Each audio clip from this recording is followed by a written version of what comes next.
You are about to enter the Red and Rev Sports Show experience. Get ready for some real sports talk from some real sports fans who were real sports athletes who have sports knowledge.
Welcome, everybody. Episode 199. Back at it again. Saturday morning with my folks. Well, we got a lot of wow moments in sports this week. The Milwaukee Bucks won a championship. First time in my lifetime. But I'm sure our coach is having a flashback to his college years. Wow. CP3 loses again. Not too wild about that. Happens before. It'll probably happen again. The Greek freak like Chick-fil-A like everybody else. Wow. Deion says, call me Mr. Tibbs. Well, not actually. He actually says, call me coach instead of Deion. Wow. My Lakers are interested in Lonzo Ball, CP3, Russell Westbrook, DeMar DeRozan, and Kyle Lowry. Wow. The NBA draft is almost here. Wow, so soon? Texas and Oklahoma think they're SEC material. Wow. The Tokyo Olympics have begun and nobody really cares. Wow. And finally, we are one episode away from episode 200. Triple wow, quadruple wow, because we got Red, Rev, Coach, and surprisingly, Shelby. Episode 199, bring it on. What's going on, everybody? Welcome to another episode of the Red and Rev Sports Show. Red, Coach, and Shelby are coming to you live from the ATL. Shout it. And I'm coming to you live from outside of Philadelphia, Pennsylvania, particularly Exton, Pennsylvania, where I'll be going to preach tomorrow in Coatesville, Pennsylvania, not Alabama. But that's where I am. But we're coming to give you real sports talk because we are real sports fans. Where 3 out of the 4 of us were real sports athletes who have what? Real sports knowledge. So come on, hang out with your boys, Red, Rev, Coach, and Shelby, who we thought had a hair appointment today, but fooled us and said, where's the link 10 minutes before the show? But nevertheless, we're glad to have Shelby, and we're going to go to our numerologist, Coach Patrick Thomas, to give us something or someone associated with all the 3 numbers of this episode, 1, 9, and 9. What you got for us, Coach? Good morning, everybody. Today, I have a real curveball I'm throwing at y'all. I'm going with the number 1 of all time. He's the number 1 goal scorer. He wore number 99. They call him Wayne Gretzky. Number 99, he's the number 1 all-time leading scorer in NHL hockey. Wayne Gretzky. Wayne Gretzky. That was a good one. One of the few hockey references that will ever be mentioned on the Red and Rev Sports Show, but we cannot penalize Coach for that one. The great one, as he's been called, and definitely he was somebody's NHL hockey player based on the highlights. I can't say I ever watched the full game, but based on the highlights, he was one great hockey player. And I guess we're going to have to tell Coach, before you do your number, you got to spit out your gum because you almost choked on your gum while you were giving your number. I don't think I didn't see that. No chewing while talking, Coach. All right? We don't want you to choke on the air. But with that being said, we're grateful to bring to you episode 199. We're one episode away from our historical milestone episode, 200 episode. We're looking forward to that, and we want you all to be a part of it. And we'll give you all more information about how you can be a part of it later on in the show. But with that being said, how is everybody doing? Everybody good? Yeah, we good. Shelby looked like she's about to be piloting a plane on Delta at some point with that headset she got going on. Listen, on my work computer with my work headset.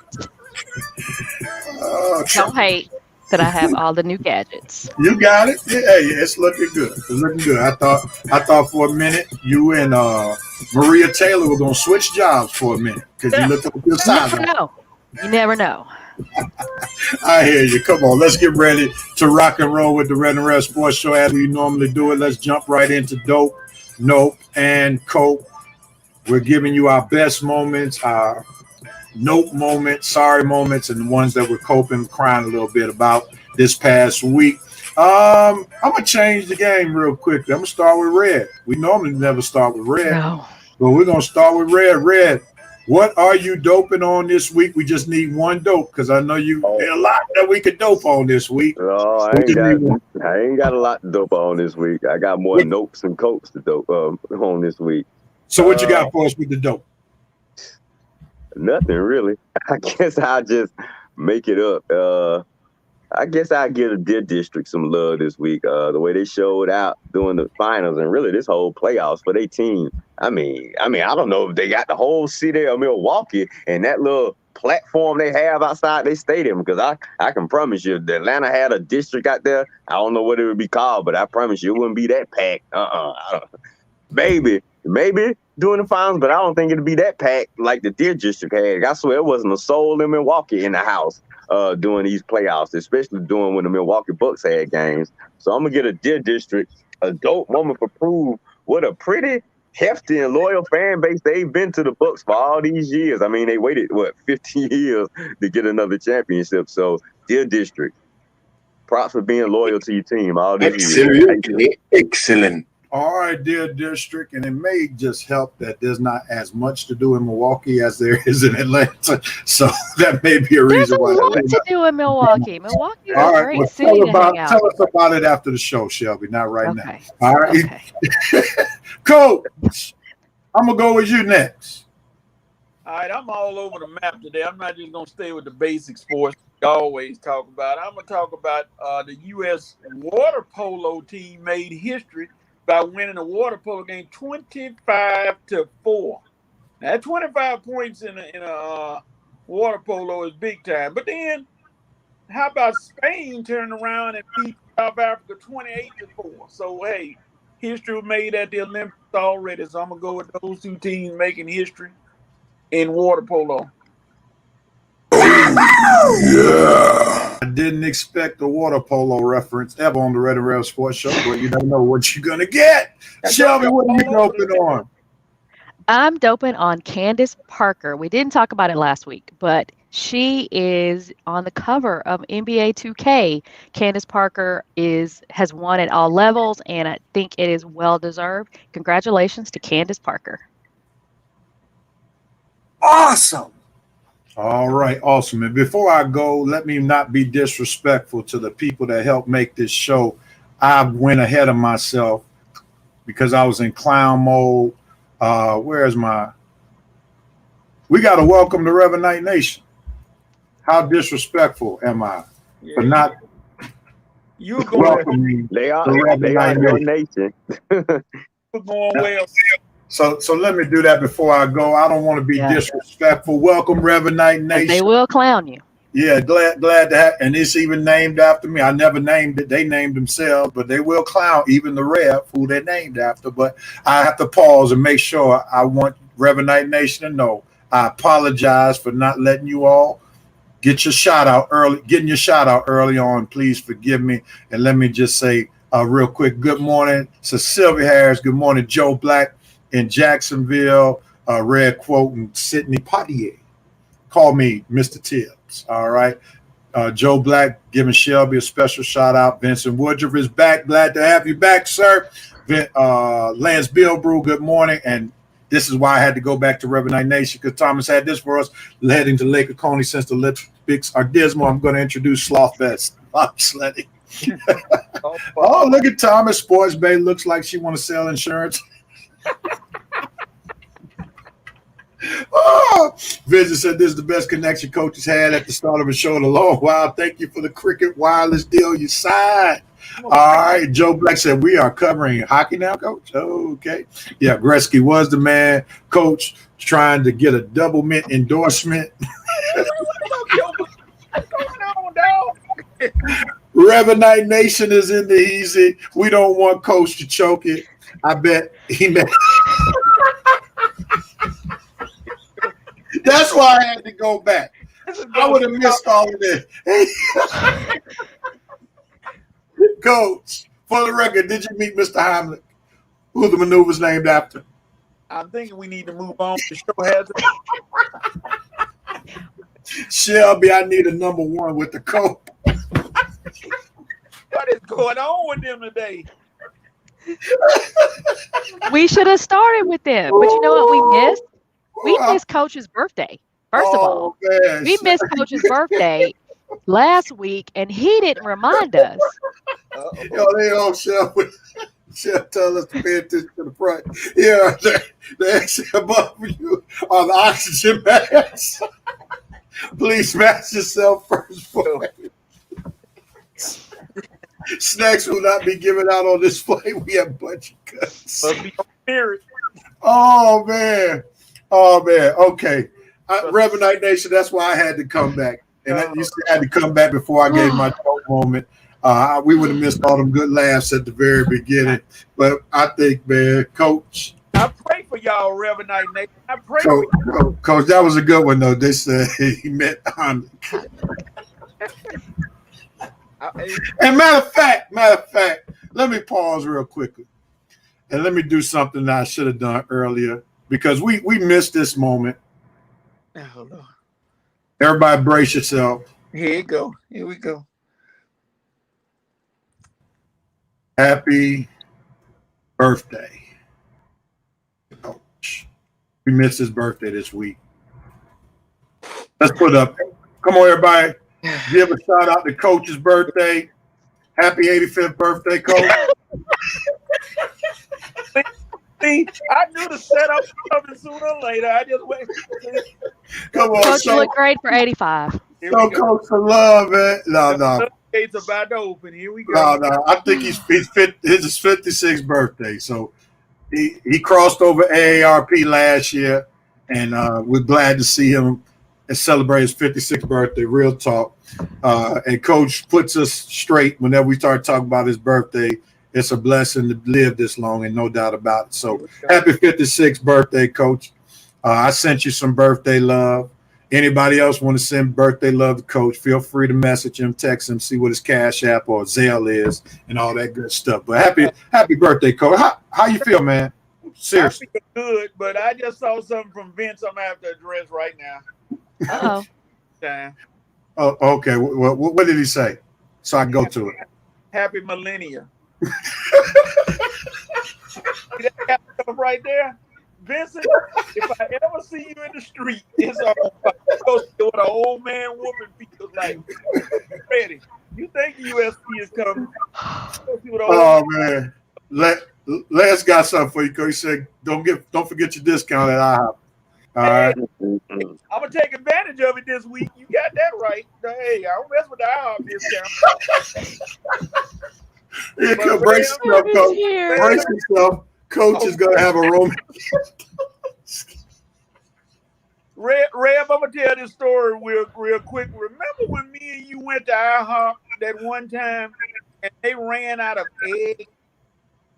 Yeah. I said I cannot believe a restaurant has no egg. Thank you, Ms. Harris. No egg. Thank you, William. No egg. So we had to wait and sit there and sip on drinks. So they had to go right over to the Walmart to get about 20 cases, a dozen cases of eggs. So they can come Was it the IHOP at Greenbrier? Yes, it was. No, of course it was. Old National. Oh, it sure was. Yeah, Old National. Old National. Yeah, Old National. It sure you was. knew that, but going in, it was a questionable. And for all them folk that thought about it, we didn't have to duck any bullets going in IHOP. We in there with our own accord. So all these talk about Old National is so dangerous. We went in there on our own accord. All Where right. did you go? When? It's been a while. Oh, okay. Yeah. It's been about 4 or 5 years now. Yeah. Oh, okay. All right. So I got everybody. A little bit more recently, Coach, you would have needed Okay, a wait. vest on. We still haven't heard Rev Dope. Yeah. I'm getting back to that. I had to make sure I was in order. Vincent told me I better recognize Reverend Night Nation. My bad again. And also glad we were able to pause for Coach. All right, now I'm to my dope moment. I'm gonna go in the spirit of red, and I'm gonna dope on the Greek Freak. Doping on him, shooting 17 for 19 from the free throw line. Nobody ever saw that coming. For him not to run away from the free throw line because there are people who would miss free throws and do everything, i.e. Ben Simmons, not to want to shoot the ball because being fearful of being fouled. But the Greek Freak stepped up and proved his game at the free throw line and messed around and shot 17 for 19 from the free throw line to bring home a championship for the Milwaukee Bucks. Oh, yeah. That's my dope moment. All right, let's move on. Coach, what are you noping on, sir? I'm noping on the Vikings assistant coach, Rick Dennison. Mr. Dennison, so you mean to tell me you're going to give up a job working with the pros just because you won't take a 5-second vaccine shot? Are you kidding me, dude? Come on, you gonna give up a job that you making good money because you don't want to sit down for 5 seconds, take a shot, and go on about your business, back to work? How stupid are you? All righty. Very. I want to see what Mrs. Dennison got to say about that. Well, Shelby, what you noping on? I'm noping on NPR. They reported the Maria Taylor to NBC story, but they put up a picture of Kimberly Martin, who looks nothing like Maria Taylor. And when they got called out, they said, oh, well, the AP did it, and we took the picture from them. That doesn't make it right. We don't all look alike. And Kimberly Martin actually does NFL football, not college. So, I mean, they were wrong all the way around. And then trying to make it seem like, oh, well, the AP did it first. That doesn't make it right. Get it right. We do not all look alike. So NPR gets my number. You have got to be kidding. Yeah. Do they confuse Shelby, I them must too? say that headset, your sound is crisp. I must say your sound is Thank something you. fierce. Let me tell It's you, it's definitely from fierce. work. Yeah, they pay a lot of money for that They headset. did. No They doubt did. about it. I could tell. One, The one sound is is tall and the sound is slender, the other is short and kind of thick. How Yeah. do you confuse the two? They sound nothing alike. They look nothing alike. One has big eyes, one has small eyes. I mean, Right. God. So tell us more about how you know all of their features. With that being said, I am noping on Onyeka Okongwu having shoulder surgery. He is the backup center for the Atlanta Hawks, played some great minutes in the playoffs, and now his progress is being stunted with another injury. For he came into his rookie season with an injury, which caused him to get off to a slow start and didn't really pick up his game until the playoffs. And now he has another injury where he's going to be sidelined probably up until January, February, where he'll almost miss half of the season. This kid can't catch a break, and we needed his development this summer with Uncle Nate. So I am noping on Onyeka Okongwu of the Atlanta Hawks having surgery, which is stunning his development. Oh, come on! All right. Injury prone. Already on injury prone list. Red, what are you noping on, sir? Well, what am I noping on? Former Braves Mike Fultonavich. Remember him? Well, guess what he's doing for the Texas Rangers this year? Absolutely nothing. ERA, a whopping 6.11. And guess who's leading the American League in home runs allowed? That's right. Former Braves Mike Fultonavich with, guess what? 31 home runs already given up for the season. 31. Nope, Mike. Nope. And a dope to the Braves for not bringing them back. Epic fail. Yeah, that's an epic fail, no doubt about it. All right, Shelby, we're on you. Lead us our cope moment. What are you coping on? I'm coping with Tokyo being 16 hours ahead of us. So what we're watching now happened last night, and the stuff can't handle the truth. we're gonna see tonight already happened. And trying to keep up, it's too much. Get on Eastern Standard Time. I mean, I know you can't do that. But No doubt about it. Yeah, that's tough because I'm up here looking at the opening ceremony at 10 o'clock last night, and that happened 15 hours ago. Me too. I remember I got home from work. I thought, like, man, we just now, like, being introduced? That thing happened hours ago. Yeah. Well, the thing about it was that now that part, they went in order of the Japanese alphabet, which none of us know. So that's why. And then since the United States is in line, that's why they were like second to last. Yeah. So that's why they were so long. Yeah, I think NBC had something to do with that as well, because as soon as the United States walked across that stage, many folk in America were going to be tuning out. So I think that was strategic as well.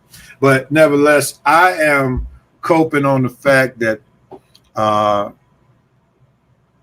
Atlanta Hawks had a setback with Onyeka Okongwu, and I don't necessarily think that that's going to help his development, and therefore I'm coping on the fact that the Hawks are going to have to spend some money to try to find a backup center to possibly replace Onyeka Okongwu until he can get back to playing.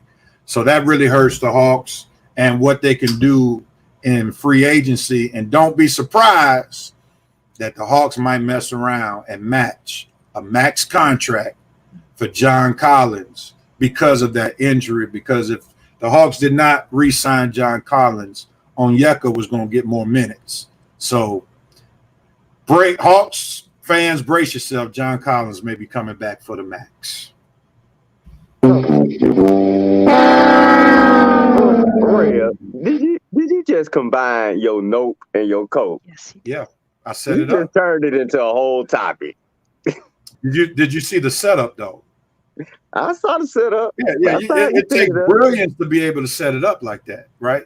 I mean, you just gave us one part of the story and nope, and gave us the second part and coke. It was brilliant. I like how you did it, man. But just now, if I try it one day, don't call me out now. But you got to make sure the dots connect, right? That's the difference. You know, it was a flow with it. You know, Yep. Sometimes everybody can't do that. You know, it's a special skill. That's all. Never mind. But who we're on?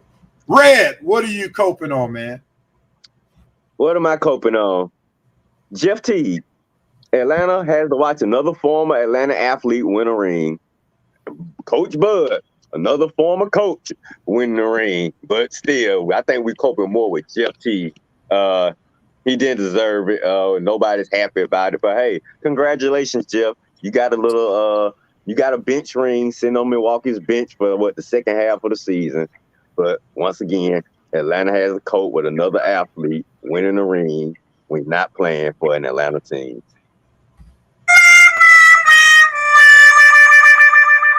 And to close us out, Coach, what you got? What are you coping on, sir? I'm coping on the rest of the basketball world in the Olympics. Booker, Middleton, and Holiday jumped on a flight, and they are already in Japan.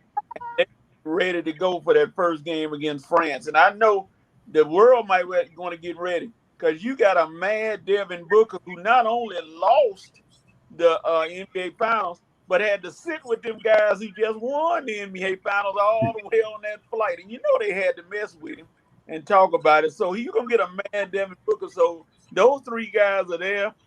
And the rest of the basketball world, it's about to get ugly. All right. And I use that one for my Reference. I didn't expect that. And Coach, that gum is ready to be thrown out because we keep seeing it in your mouth. All right, let's go. You got to do a better job disguising your gum, man. You haven't learned from your students, man. You know, you've been in the game a long time. All right, let's see Coach, you trying to bring Gator Gum back. Let's see what the Rebel Nation is doping on. Simone Biles, that's it. I mean, she hadn't even got a goal yet, and Thomas is already there. All right. Vincent doping on the Greek Freaks knee. The knee carried that team. I love it. Joe Black doping on the Greek Freak, finally getting free throws. Lance Bilbrew. Oh, man, we're all in the Deer District. I see he is representing the Deer District. Maria Teller. Man, all them names, dude. We don't care about them Milwaukee folks. BC. No, that was from Happy Days, y'all. That was happy. Oh, that was. That was Happy Days. That is true. Oh, yeah. I mean, I didn't even read it. I mean, Fonzie. I'm so removed from the Fonzie and Laverne. Well, Laverne and Shirley. Now, Laverne and Shirley were not Happy Days. That was actually their own show. Yeah, but I guess they all the same but it was universe. a spinoff. They were all in Milwaukee. They were all in Milwaukee. Yeah, and I didn't even read these names. You're right. Yeah, but we missed it on that one. Coach should have been all on it because he saw. Yeah, Coach, you know this your favorite show. Coach saw it when it was live. Exactly. I just saw the reruns. Exactly. Coach saw the pilot episode, real. Look what y'all did. He said you saw the pilot episode. Maria Taylor getting on NBC. All right, let's see. Coach, we have plenty of anointing oil to pour on these big foreheads of ours. Oh, okay. He giving Coach his due. Nope, Joe Black, OU in Texas to join the SEC. We'll talk about that a little bit later. Let's see what else we got going on. Quite a few comments. I don't want to duplicate what we already did. Coach could have texted Buddy Jesus. He would have worked the miracle out on the legs. They getting bold. Wow, Joe Black, man, head coach below the belt. Coach is older than the Falcons. Vincent and Joe Black, I got something for y'all. Miss Williams doping on Naomi Osaka was given the honor to light the flame at the opening of the Olympic Games. That's a great dope moment. Yeah. Harry, mine, but I thought we were talking about the Olympics. dope. Space Jam, a spectacular box office success. Oh my God. Hey, what's up, Kelly Cal? Lance is noping on Kanye West. I know it's not sports related, but he gets a nope. All right, as long as you know that. Nope. Sister Harris noping on missed calls by the refs in finals games. Joe Black, nope, rumors of Westbrook getting traded to the Lakers. Keep that energy away from the Lakers. Coach, the death of Greg Knapp, former coach for the Atlanta Falcons. That was pretty tough right there. Good morning to you, Maurice Thrower. Kelly is saying, Shelby, I'm with you. I don't like the change in hour as well for the Olympics. Vincent Woodruff is coping on Ohio State head coach Ryan Day, thinking that the NIL money should be shared among the not so popular players. Yeah, that's a big no, sir. Here comes the kale salad. The kale salad. Lance Bilbrook coping on the Olympic coverage. Get to the good stuff already. Kelly is giving her Olympic basketball tape. France is a tough team. It's going to be a good game. Vincent, Brother Beige Booker may get a solo flight back home. He's not going to fly back home with those NBA champions. Maurice Thor said, wait a minute, Red finally has on a Hawks hat. Better late than never. Uh-oh. Thomas said, Coach is doing his own Dennis Edwards video with that. That was Vincent said, Laverne and Shirley was a spinoff. Great job, Lance. You slipped an oldie but goodie by the sports squad that he did. Nothing. We called it. Me and Well, Shelby you both did. said Whoa. it Yeah, was we a called spinoff. it. Shelby I called it. Yeah, she You called missed it. it. Yeah, you missed it. You missed it. You missed the whole thing. Red just gonna take credit for catching something he didn't catch. Wow. All I right. knew it was a Y'all better spinoff. stop messing with Coach. I didn't read the name. Shelby did. Joe Black said, y'all better stop messing with Coach before he walks off like Dion. And Coach talk. God, I'm done. I'm done. Woo! I'm done. What you guys? I'm done. It was a good Coach, dance. I refuse. Coach, I refuse to go in That on you like concludes these guys. episode 199. That's okay. Hey, Ray. Might as well just go ahead. Episode 200. Some of these folks better be ready because I have a surprise coming for some. Coach gonna have a rap for y'all. Go ahead and record it, Coach. I hope it's not an idle threat, Coach, because I want to hear this now. Oh my Oh, goodness. Coach been waiting to get Oh y'all. man, now Thomas been hitting you hard these past couple weeks. He said Jesus autographed your Bible. DJ Tommy V. I got something for you coming up. Tell me, hey, Coach, we're going to get in the car next week and find Thomas' construction site. We're going to go down there and pay him a visit. We're going to knock him off his little billboard. That Thomas, man we're going to said, find your construction site, me and Coach. oh my goodness, that man said you talked to That's all I'm right. laughing at the Jesus autograph his Bible. That was Like 3 weeks ago. Red kids up. this deal was Oh, funny. these are birthday hazes. Okay. You think you see hazing? Well, I'm formulating my. Yes, sir. I sure am. Wait till next week. I got something for y'all. Well, you make sure you record it so we can put it on so it'll flow right. So record your disc so I can put it on as a recording. All I right. hope this is All right. real, Coach. I want to hear this now. Oh, Coach gonna be in the lab. We know he can freestyle, so he already working That's what on. I'm saying. That's why I really want him to get a diss track going and take care of the real Thomas night. said, y'all don't want those construction problems. Lance Bilber said, Coach is doing the hit 'em up remix. Yeah, hit him up.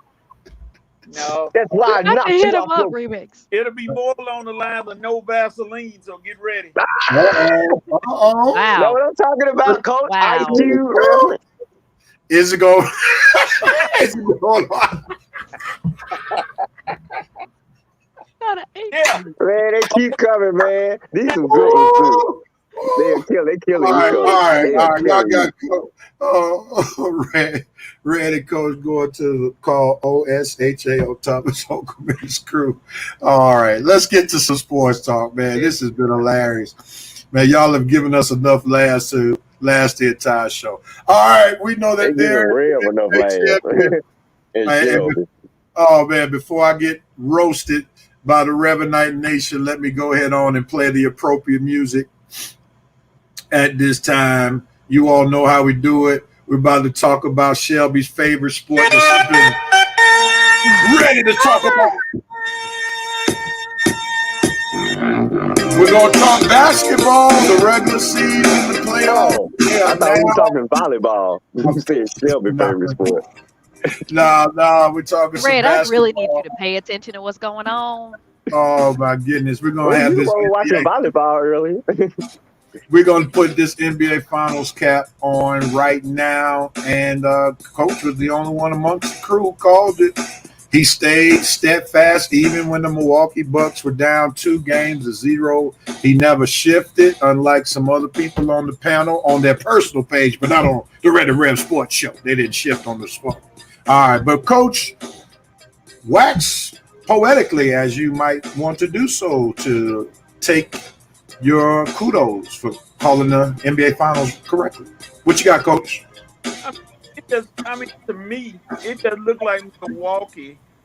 Everybody focused on Chris Paul this, Chris Paul that, but it looked like Milwaukee had a little fire in them. I think they felt disrespected in some way, so they decided, like I said, when it was 2-0, everybody was like, "It'll be over soon." Good job. They'll play Phoenix win, Chris Paul to get his title, and everybody be happy. They just totally disrespected Milwaukee. But you got, I think Giannis took it personally, and he just put him on his shoulder.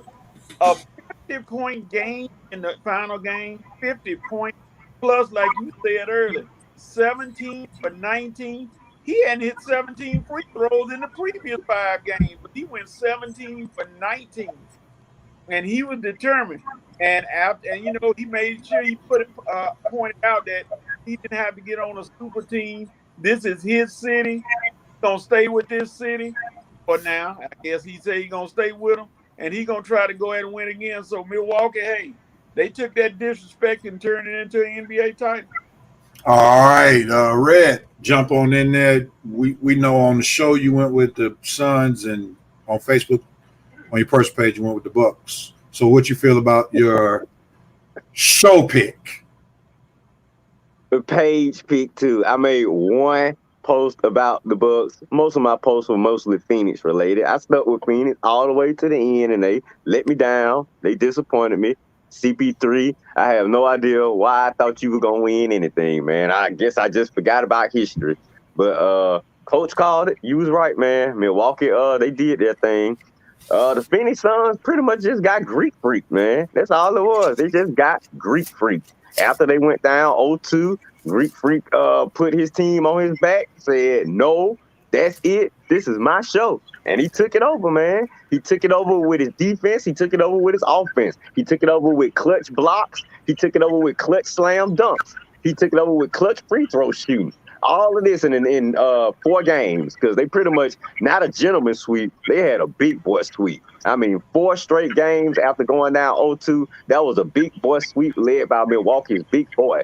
So all you can do is just give your props to Giannis Antetokounmpo. Him and his brothers, they all got championships now. And man, all you can do is think about what would have happened had the Hawks drafted the Greek freak, which they had planned to do back in 2015. Once again, Hawks, you missed out on another great player. He was all set to come here too. I don't know what happened with that deal, but man, what a player we would have gotten. But I take it back. The Hawks would have figured out a way to blow this. He probably would have been traded 2 or 3 years later to another team. I don't think the Hawks would have been as patient as Milwaukee for 8 years, watching Giannis grow into the player that he eventually became. So that's all you can do is just give props to the Bucks, give props to Giannis, give props to the whole organization. They did it. I was wrong. CP3, another choke job. All right, Shelby, jump in there. Your thoughts about the NBA Finals? Kind of going along with Coach. I thought I didn't think I'm not gonna say I went with Coach. I thought the Suns were gonna win. I picked the Suns from the beginning. Monty Williams is a great coach. I don't know. I don't think he got out coached. I think the Bucks outplayed Coach Bud's coaching. I will never give Coach Bud any kind of no. I will not give him props. They just lost. I mean, after it got 2-2, it was like the Suns quit. And I think Miss Harris put they couldn't win 2 games. Like you were 2-0. You couldn't win 2 games. It was sad actually. And I think we're seeing the last of CP3. I kind of hope we are. Think this is it for him. But you have to give props to Giannis. He did exactly what you need your superstar to do, which is put the entire team on your back. And I think Milwaukee, because they're not a huge market, could give him time to grow, give him 8 years to just come into his own. And that's what they did. And now they're reaping the benefits of it. And congratulations to them. They deserve it. They absolutely deserved it. That's a good take right there at the end in terms of being a smaller market causes for them to be a bit more patient because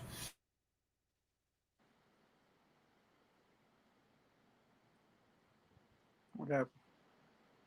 I think we lost Rev. Yeah. Real? Rev is playing the Mannequin Challenge. So we're going to continue on. Yeah. Trying to give him a minute to see if he come back. I know. Rev Nation gonna clown you when you come back, Rev. So you might well be prepared for it. Well, let's see what's going on in Revanite Nation right now. Oh gosh, help us, Lord. They're on a roll. Yes, they are. All right. Sorry, y'all. We having some technical difficulties with Rev right now. I'm sure he'll be back as soon as possible. I guess we're gonna move on. Any lasting thoughts about the Milwaukee champion? Let's talk about any thought. I just want to hear what Shelby got to say. What about Monty Williams coming into the locker room afterwards? Coach first of all, Shelby? that is a grown man. Let's talk about Monty Williams. That is a grown man. That is a man with class and dignity. You can lose and be a good sport and say, congratulations. Hey, I don't want to interrupt your celebration. You guys deserve it, but I'm going to come in and give you kudos. That's a grown man. That is a grown man. And I, for one, am proud of Monty Williams for just being a role model, not only to that team, but to men and boys everywhere to say, you know what? This is what a man does. I just think he's a man. He's a lot like Tony Dungy. Let me congratulate you with your win. Doesn't take anything away from me being hurt that I lost. That doesn't mean that I'm slurping you or I'm trying to be on your team or whatever. I'm saying congratulations because that's what men do. Go ahead, Red. I want to hear your take. I got time today. Coach, what's your take on it? It was a good move. I mean, you lost, but you had the class and the fortitude to go in there and say, hey, you all were the better team. Congratulations. You all did the job. I want to congratulate. And, he didn't stop and say, we'll be back. He just congratulated them and walked out of there with his head up high. He was clearly hurt, as you could hear in his speech. Yeah.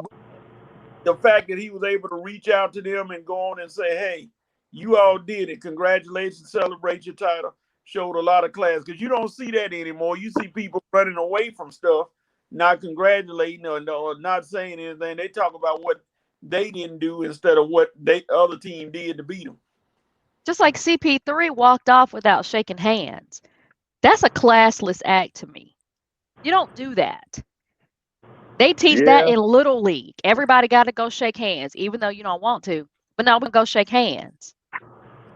That's just a grown man. I agree. The CP move was a little classist, but I'm sorry. I don't agree with the Monty Williams thing. Look, send an email, pick up a phone, send a text, whatever. I'm not going in the winning team's locker room as the losing head coach of the Phoenix Suns after my team just lost the championship to Milwaukee. I'm sorry. I'm just not going to do it. And you can call it a classy move. You can call it a whatever type of move you want. I'm sorry. It's just, you just don't see this in sports today. And I got respect Monty Williams. Like you say, it was a classy move. It's just a classy move we just don't ever see.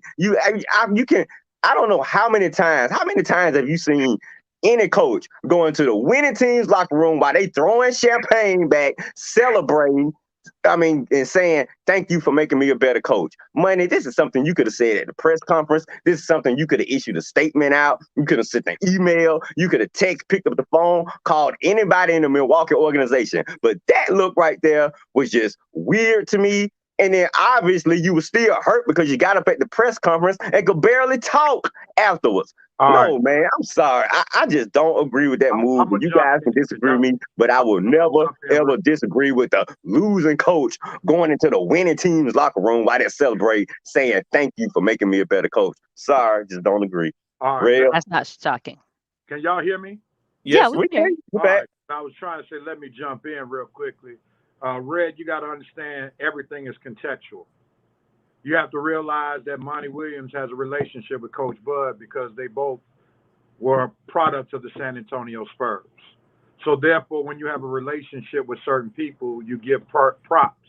And I'm sure if Coach Bud were on the other side, Coach Bud may have done the same thing. He might not have, because he might have thought he might lose his job. So you got to realize context is everything. And because Monty Williams and Coach Bud have a relationship with each other that far exceeds this NBA Finals, that's probably why Monty felt inclined to do so. And they did make him a better coach, because you actually see Monty is a lot to be blamed for this NBA Finals, because he did not decide to make an adjustment until Game 6 by playing Frank Kaminsky.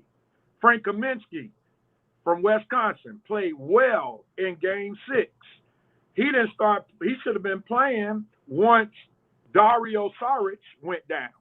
That turned out to be a bad injury. They could have shut down or slowed down the Greek Freak a little bit more and not played so much small ball.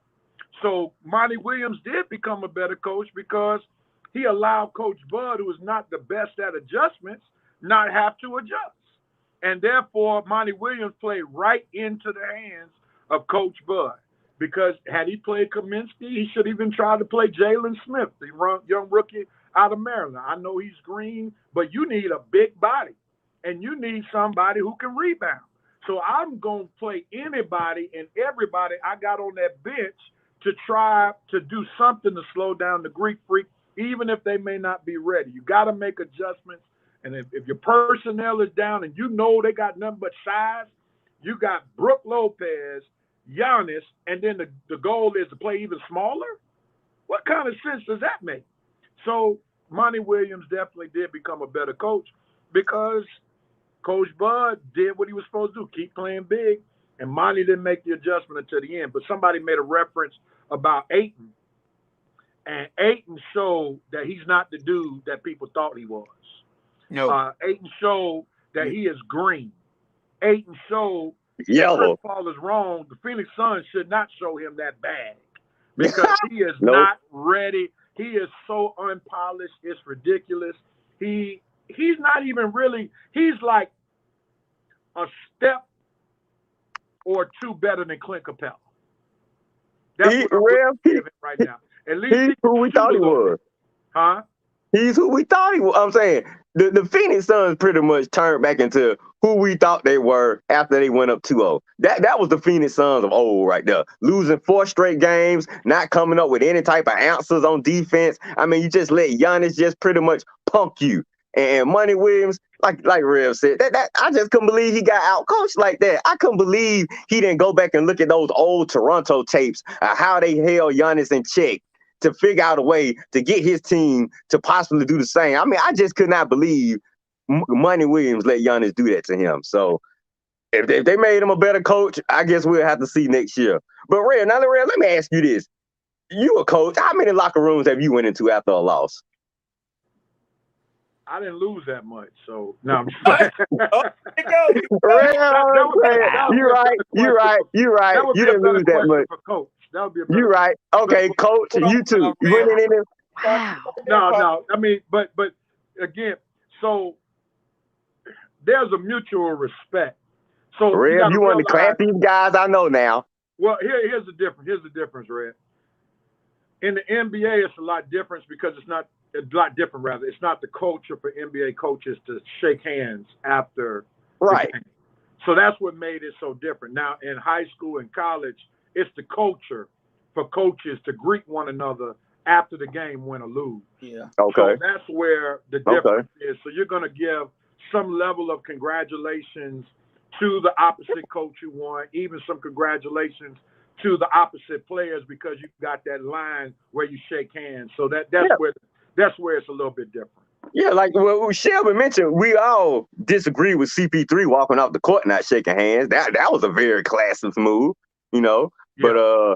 But I just like to the locker room. Like I said, he could have called. I mean, I understand had he called them, had he texted them, email. I'm just saying, had he met up with them after the game or something, just but that looked kind of weird, just seeing the losing coach in the winning team locker room.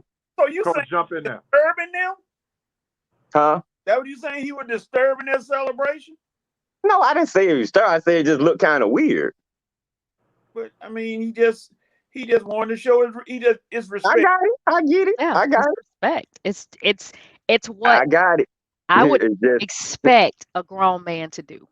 I And got to it. I just me- never seen it in all the other NBA Right. championships. That's the And first I think time that was the point. Like, we've never seen it, but maybe we should see it.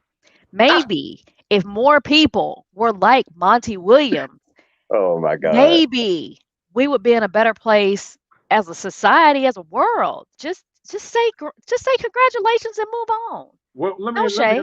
me interject one thing. And you got to realize Monty views the world a bit differently now. He had I understand. with his wife, Understand. died in a tragic car accident. So he might be in a totally different place in life, just counting his blessings one by one, thanking God for the opportunity.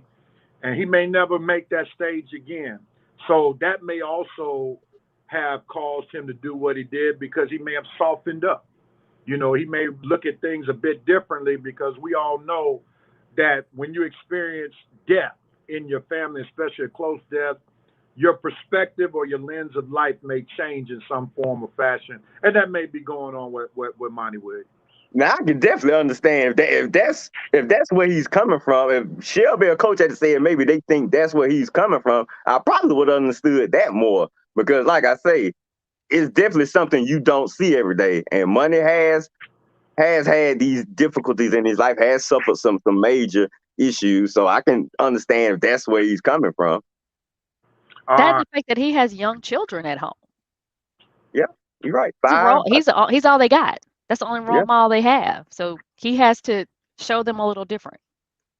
No That's a doubt good point. about it. That's a good All right, point. let's shift gears real quickly. Let's talk about the Greek Freaks chip. Now, people have talked about how his chip may be a little bit more meaningful because he did it with the same team that he was drafted by and that he didn't have a super team. Supposed Do to. you all agree with that take? That his chip means a little bit more than maybe the championship of LeBron James going with the Miami Heat or Los Angeles Lakers, or with Steph Curry and KD? Are you all on that track with the Greek Freaks chip being a bit more special than other championships? Who wants at it first? I don't think it's any. I applaud him and I respect him for staying with with Milwaukee. Listen, Milwaukee is not a big market. We all know that. It'll probably be a little bit bigger now because they won, but it's still Milwaukee. It's still with Wisconsin. I mean, what do we got? Cheese? I mean, that's all it is. But a championship is still a championship. You still won. And I don't think, do I like the super teams? Absolutely not. But I don't think they're going anywhere. But you still won. A championship is still a championship. No matter what you say, no matter who you win it with, Jeff Teague, I was on the team, but I got a ring. Listen, make sure when you say my name, NBA champion Jeff Teague. Yeah, that goes a long way. Oh, Yeah, go ahead, Ray. Okay, but when he flashed that ring, it's still a championship. Look. When Jeff Teague retires, because he's champion, whenever he goes on an interview, they're gonna leave with NBA champion Jeff Teague. I listen to NBA radio quite a bit, especially when I'm traveling. And one guy who is probably the equivalent to Jeff Teague is on that radio station, Antonio Daniels. And every time they introduce Antonio Daniels, who won a championship with the Spurs, he wasn't a major part of the championship. Nope. But he was on the team, and he gets introduced as NBA champion Antonio Daniels. And with that NBA championship title connected with your name, that increases money when you go to speaking engagements, so forth and so on. So it means a whole lot. But if you don't mind me jumping in real quickly to talk about the Greek Freaks chip, I think we got to be careful if for those persons who want to glorify as his chip, where they're talking about, he did it with his own team, so forth and so on. Let's put things in context. If Kyrie Irving's ankle doesn't get twisted, we probably are not talking about the Greek Freak today. If we're talking about a lot of different teams who didn't have injuries, we're probably not talking about the Milwaukee Bucks today. So he benefited by the luck of the draw. The injury gods were on the Bucks side. Now, if he had won the chip beating those teams as the super teams as they were originally constructed, then I would say, yeah, that's a great feat. Winning a championship is winning a championship, but let's not act like the Greek Freak and the Milwaukee Bucks won the championship against those super teams, because we know that many of the super teams were all injured. So that's what I want to chime in right there. Rev, I thought you were going to a particular place in time this past year when you saying if it wasn't for pertaining to my championship, which you affectionately termed the COVID championship. I thought you were going there. I was waiting to see, but I'm glad you stayed from it. That means you're maturing. Your college football was still COVID. I'm going to give you the NFL.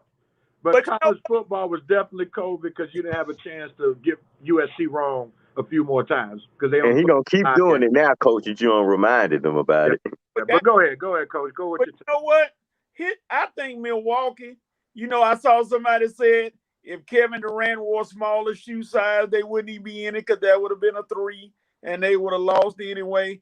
But, I think Milwaukee kind of had a chip on his shoulder from that terrible performance last year when Giannis won the MVP and they got knocked out of the playoffs so easily. I think they kind of took that to heart, like, oh, dog, we can make a run at this thing and gonna try to make a run and see what happens, So it's a lot of factors that go into it, but in the end, like they say, a championship is a championship, and a lot of factors like Kyrie, like you said, could have gone wrong. A lot of stuff could have changed, but somehow they won the championship. So, All right. Real quickly, as we move from Greek Freak, let's go to what's next for CP3. Prayer. And many of you all kind of railroad. Skip me. Oh, I'm sorry. I thought you had.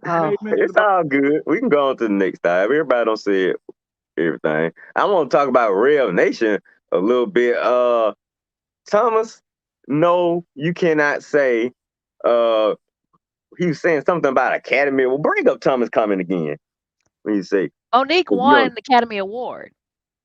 Not based on her acting. She still can't act, but she's an Academy Award winner. She did pretty good in that one movie. So that one movie, her performance did win her the Oscar. So she probably is not a great actress overall, but that particular performance in Precious was very award worthy. So sorry, Thomas. Monique deserved that one.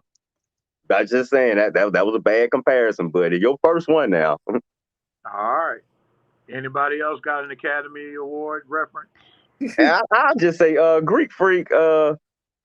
I'll say his championship, it was a little important, even though you're right, Rev. He did win it. Didn't really go through a lot of the super teams. It was a lot of injuries, but we said all during the season it was going to be the last team standing. So it's not like we are surprised. This NBA season has been pretty much injury prone throughout. So I mean, whoever won the championship probably was going to have a tiny asterisk by it, being that it was going to be the last team standing type of season. It's definitely important for a small market team because, like you say, they did get the job done. A ring is a ring, no matter how you come about it. I mean, Toronto, they won a ring. They're gonna treasure that ring. Milwaukee gonna treasure this one. You get the Hawks. Hey, we got it done. I mean, we would have been treasuring our ring. Folks would have been saying they don't think the Hawks gonna repeat. You know what I'm saying? So, however you win it and you treasure it. Now, I think that Cleveland ring that LeBron won was, you can kind of say that was an important one on this level. He had to leave and come back, but he still won it for the team he was drafted by. So that Cleveland ring was kind of important. This ring is important. You always want to win a team with the team you drafted by. The Golden State's 2015 ring was important because they won it with just those three guys. Durant, the ring they won with Durant, I say a little bit more watered down. But anytime you win a team with the players you draft to get you over the top, I think it's real important because it proves that you can win by building your team through the draft. All right, Shelby was giving you the time signal. That's funny. Oh, I didn't even notice.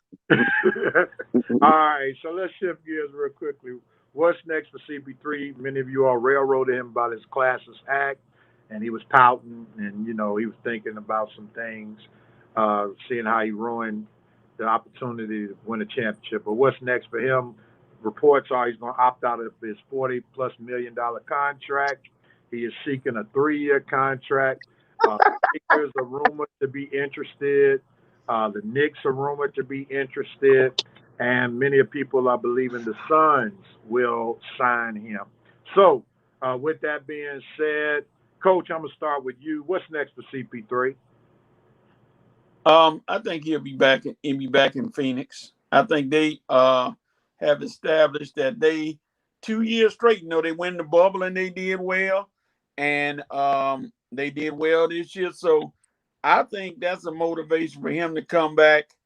How many more years he got left? Whether it's 3, that's a good question. But, I think he'll be back with Phoenix and try to keep helping those young guys get better and try to come back at the title.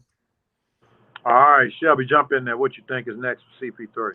I think he's coming back to the Suns, but maybe let's make this a farewell tour. Maybe let's go ahead and hit the retirement button. It's okay. I know he's probably not, but let's go ahead and go out and do the whole farewell thing. Like, oh, this is my last year, so that every stadium you visit, they can celebrate you and it's time. It's time. You 50 years old. It's time. So what's your issue with CP3? Because I don't have an issue with him. To me, it's just everything that everybody has said about him appears to be true. That nobody likes him. Okay. The things that I've heard, we've heard a lot of things while he's been in the league. He was the president of the Players Association, the union, and nobody liked him. And I was like, but y'all voted him president. And even his teammates don't like him. There's been a lot of rumors that, people didn't like him. And then when you walk off and it just feels like maybe everybody was telling the truth. And I don't have a problem with him. I would rather people go out before they're carried out. Go out before people are like, yeah, okay, it's time to go. And you can't walk anymore. You have young children. They probably don't even know what you look like other than the commercials that they're in. Go live your life. Let these young players come in and just ride off in the sunset. I'm just a fan of retiring while you still have enough time to enjoy it. Okay. Let me ask you a question, Shelby. If you were Mrs. CP3, I would tell you to stay home. and your husband has a chance in the next 3 years to make $100 million.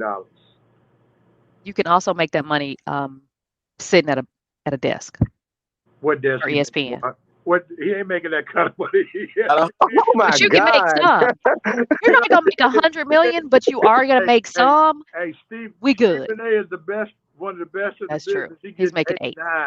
9. But you're going to make something. You're going to make something. But think about it. You got to think about it.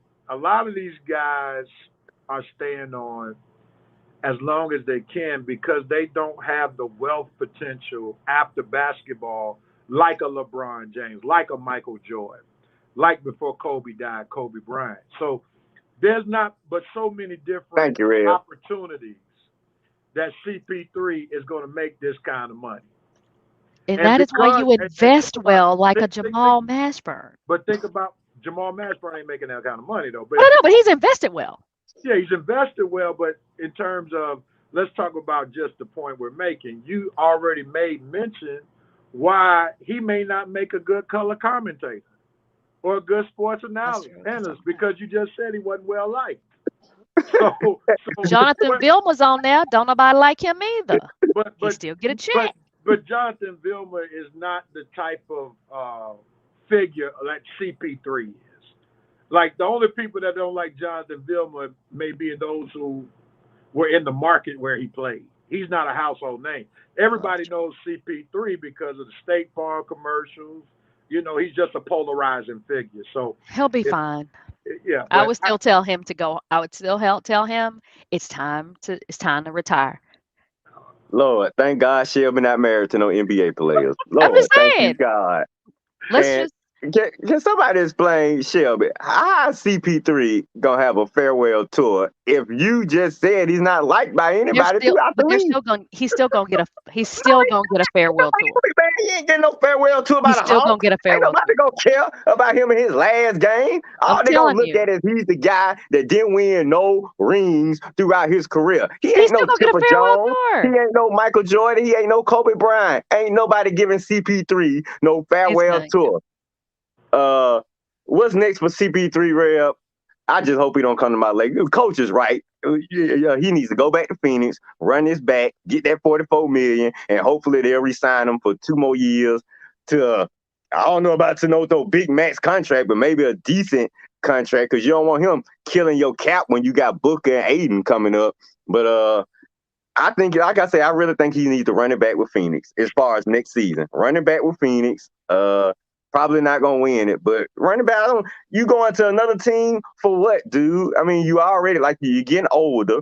Okay, it's not even a guarantee we can depend on you the entire season. It's a luck of the draw that you stay healthy all the way through the finals and still miss some games in the playoffs. You know, it was COVID related, but most of the time it's usually injury related. So look, you a CP3, you getting older and older. It's no guarantee you gonna make it through an entire season and be able to help your team out. So it's best that you stay in Phoenix, continue helping those young guys grow, and hopefully when it's time for you to retire, Booker and the rest of the crew, they finally know how to win, because right now they still don't know how to win without you. But you leaving and going to another team, I just don't see it. And then why would you leave $44 million on the table? You're going to have some things to talk about your wife with that, leaving that $44 million on the table. So I just think he needs to run it back with Phoenix one more time, and hopefully they'll re-sign him.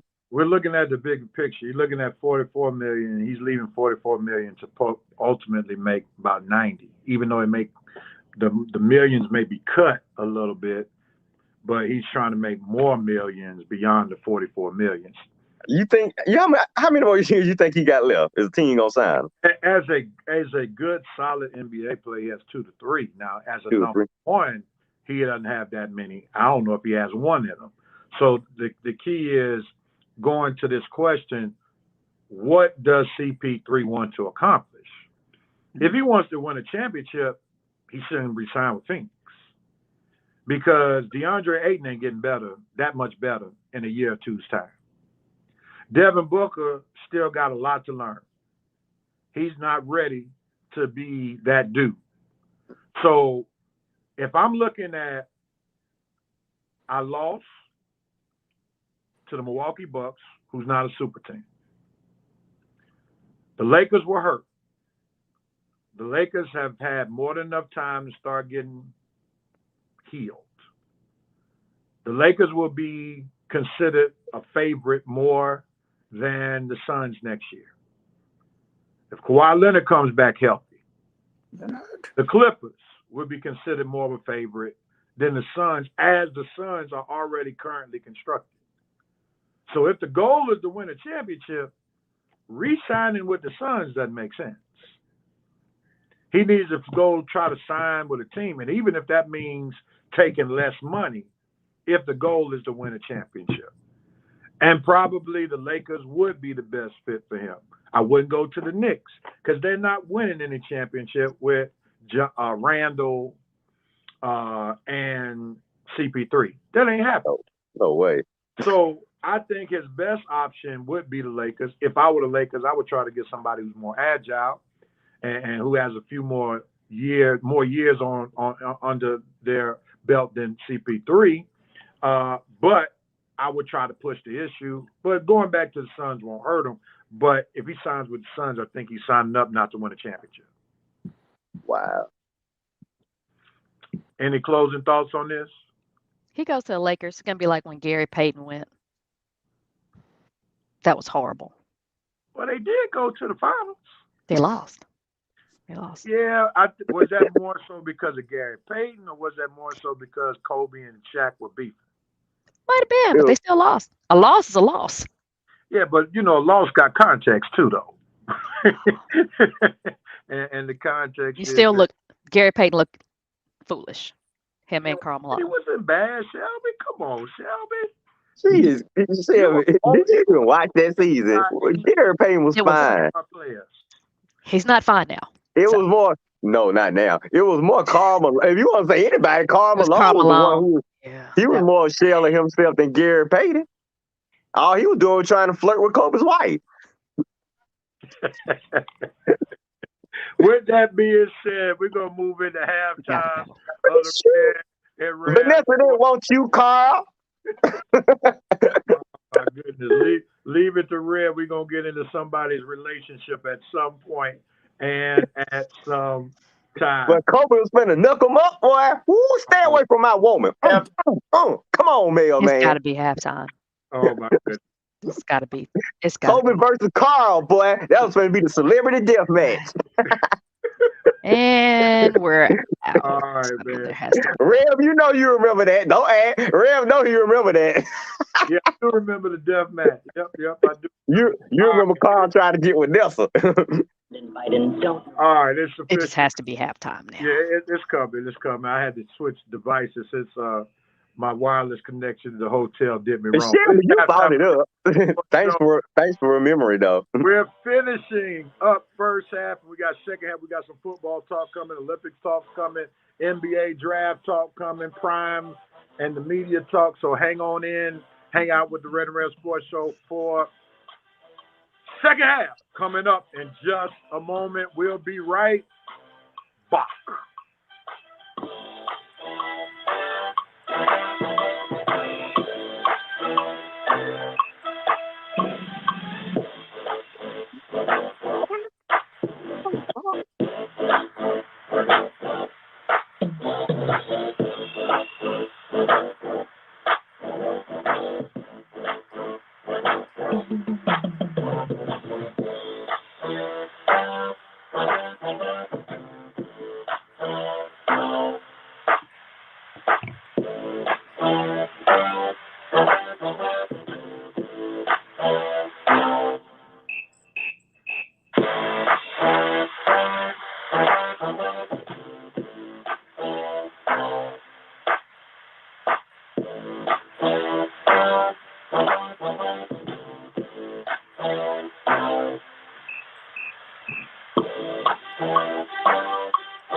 are back with the second half of the Red and Red Sports Show. We had some great sports talk. Talked about the NBA Finals. Talked about the Greek Freak ship. Talked about CP3 and all of that good stuff. So let's get ready to go to our second half topics. We're going to do something new today. We got what we call 5 for 5. 5 topics about 5 for 5 minutes. 5 topics for 5 minutes. We're going to talk about the Olympics. Everybody's going to get a minute. And then whatever little talk that we have, we're going to cease it after the 5-minute mark. So let's get ready. Our first 5 for, yes. Okay, Brett. No, I was saying 1 minute. Yeah, 1 minute. 1 minute. All right, let's get ready. That was my Baptist finger this time. So this is how we're going to do it, because I don't have the luxury of just putting you up as fluidly as I would like. So I'm just going to go. Once I take the picture off you, then it's the next person. We're going to talk about the Olympics first. What event that you're looking forward to, or what you're expecting to see at the Olympics. All right, that's our first topic. First 5 for 5 topic.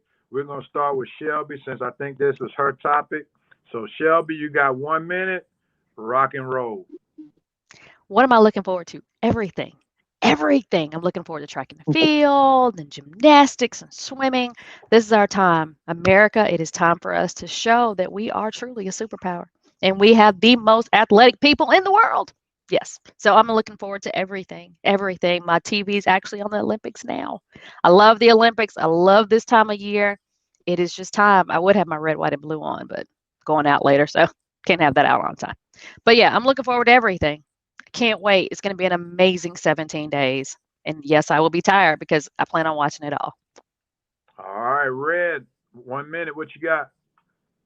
I'll be looking forward to when the Olympics is over with, so we can get back to our regularly scheduled programming. I am not pumped up about these Olympics. Like I said, no Shikari. So I'm not pumped up about track and field. No real stars in NBA basket team USA, so I'm not pumped up about basketball. I am excited to see Simone Biles break world records and become possibly the greatest of all time. So Simone Biles, I'm excited to see you. Not too much anything else. Hurry up and let's get this 2 weeks over with. Thank you. All right. And Coach, what you got? Three things. Number one, USA men's basketball gets revenge and wins the gold. Number two, USA women's soccer gets over that debacle of losing 3-0 and wins the gold. And number three, kind of controversial. I smell a rat with the Simone Biles gymnastics because they talking too much about how good she is.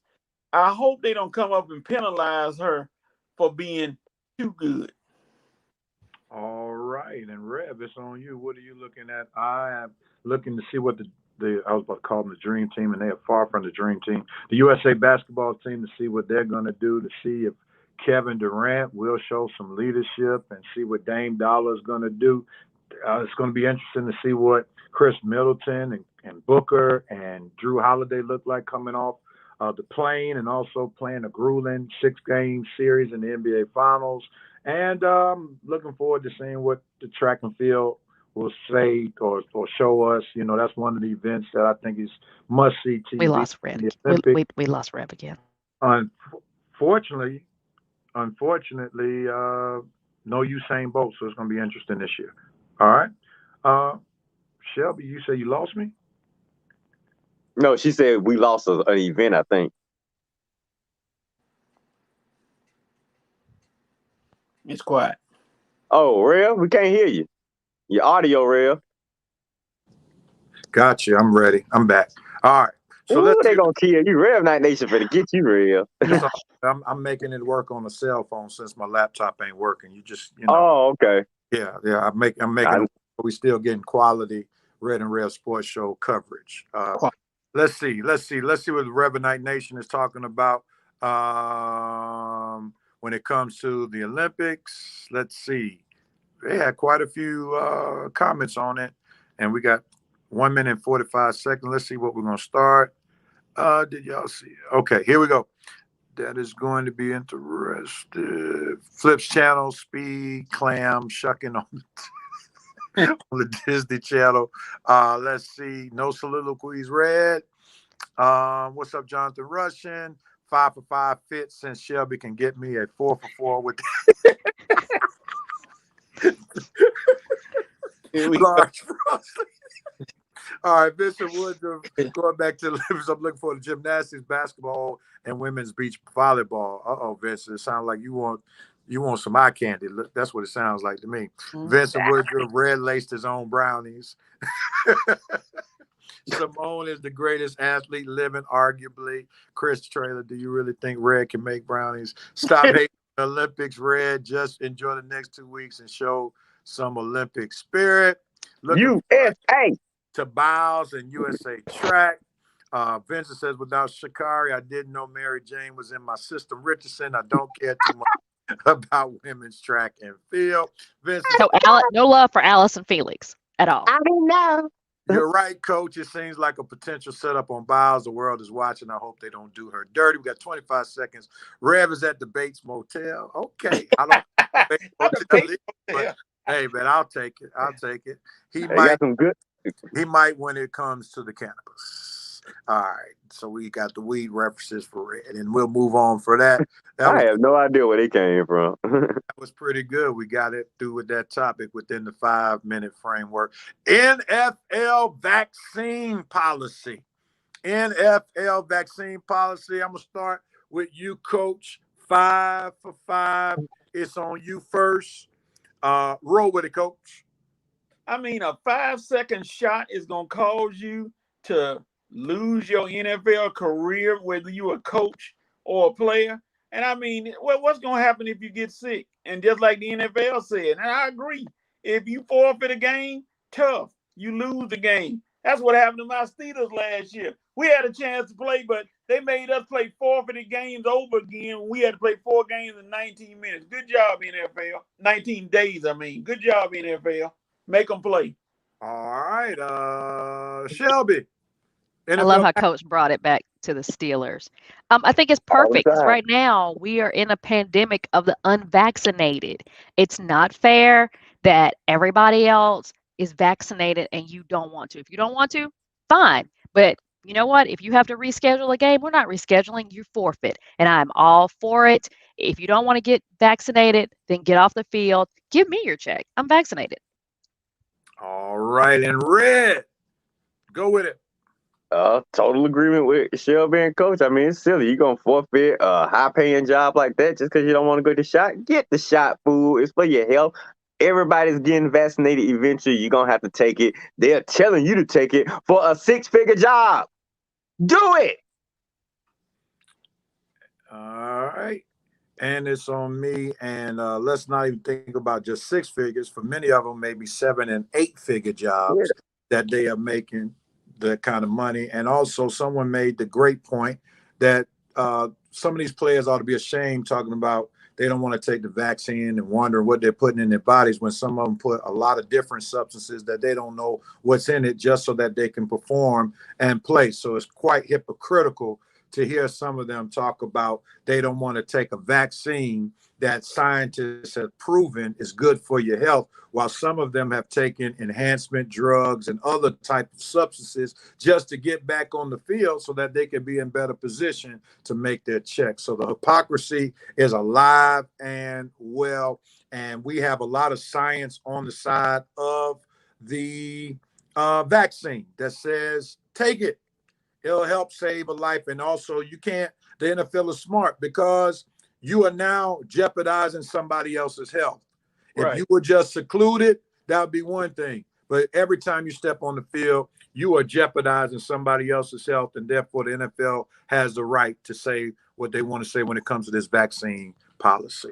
All right. Let's see what the Rev Night Nation has to say on this particular topic. Shelby, I will be rooting for Allison Felix for sure. Was just looking forward to Sha'Carri, though. Okay, back to track and field. It's shameful that some of these athletes and coaches are willing to walk away over a shot. They'll get all kinds of shots to play, no doubt about it. 5 for 5, Miss Shelby. Can I make We out of barbecue sauce. All right. Joe Black went to the Coach School of Speech He said, accept the vaccine. That's AS. Hey, yeah, exactly. Mr. Spelling Bee. Yeah. Okay. That'll be in my rap. So, Coach, should you say duly noted, Coach? yes, sir. Oh, I thought he said that'll be in his route. No, it's rap. It's rap. Rap. Oh, okay. I thought that's what y'all laughing at. Coach go get Joe Black for that one. All right. NFL ain't messing with the money. They saw what happened last year. The NFL's laying down the hammer, and rightfully so. Vincent Woodruff, 5-5. Shelby, is the ice cream machine working? Shelby must be at the 1-0 Cascade if they're out of sauce. Yep. Oh, killing it. Yep. Oh man! All right, let's see. We got 50 more seconds. So if you got some more shots, bring them in. No, it was the second part of my previous comment. Okay, sorry about that, Joe. Vincent Woodruff, I said the machine broke. That's classic black fast food right there. They'll get any shot except the vaccine, which is sad. Any other comments before we go to our next topic? We got 25. I'm glad Joseph learned how to use accept right. And Rev, and look at the food they eating. Except the vaccine. Okay, they'll get any shot except the vaccine. Okay. I got you. But the food they eat. I mean, look at you eat all down in different foods. You don't know what's in them, but you eat it anyway. Right. Look at Seriously. and Drink Coach. alcohol. So next topic. Maria Taylor Oh, goes. Rev, I had something to say. Uh-oh. You must have known what I was gonna say. And Maria Taylor goes to NBC. Shelby, since you got your hands up, we'll start with you first. Go with it, Shelby. 1 minute. Start. Yes, Queen. Yes. That's all I got to say. I mean, don't ever let somebody tell you what you're worth. Maria Taylor, I'm so proud of you. All right, Red, your retort. Go. Oh my God. Shelby, relax. I'm glad Maria Taylor landed on her feet, but I don't think ESPN is missing her one bit. If they really wanted her to stay, they would have gave her a respectable offer. They didn't.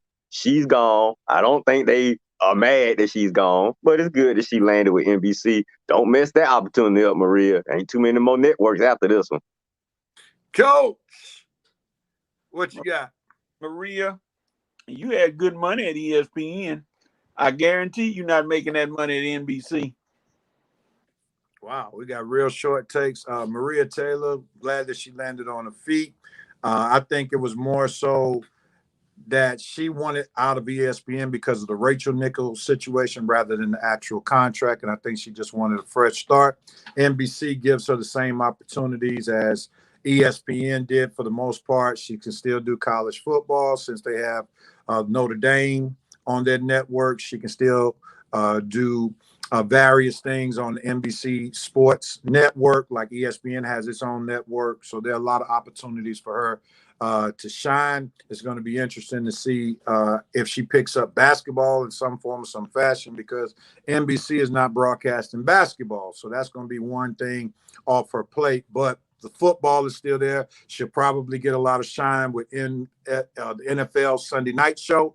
So she's in a good situation, and they have various programs to really highlight her abilities. But I thought, she just did not probably want to come back to ESPN with the Rachel Nichols things.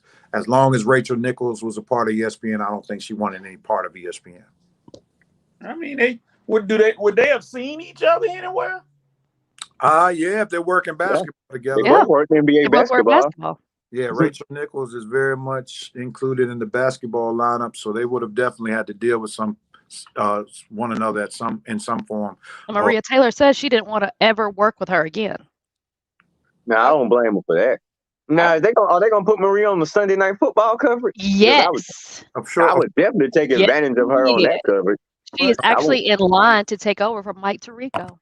Okay. Now that's a good one. I want to see her on that coverage. Play-by-play? Yeah. No. Play-by-play. I thought you meant sideline reporter. Play-by-play. I know that Mike Tirico is moving to something in like a year, and she's going to take over for him.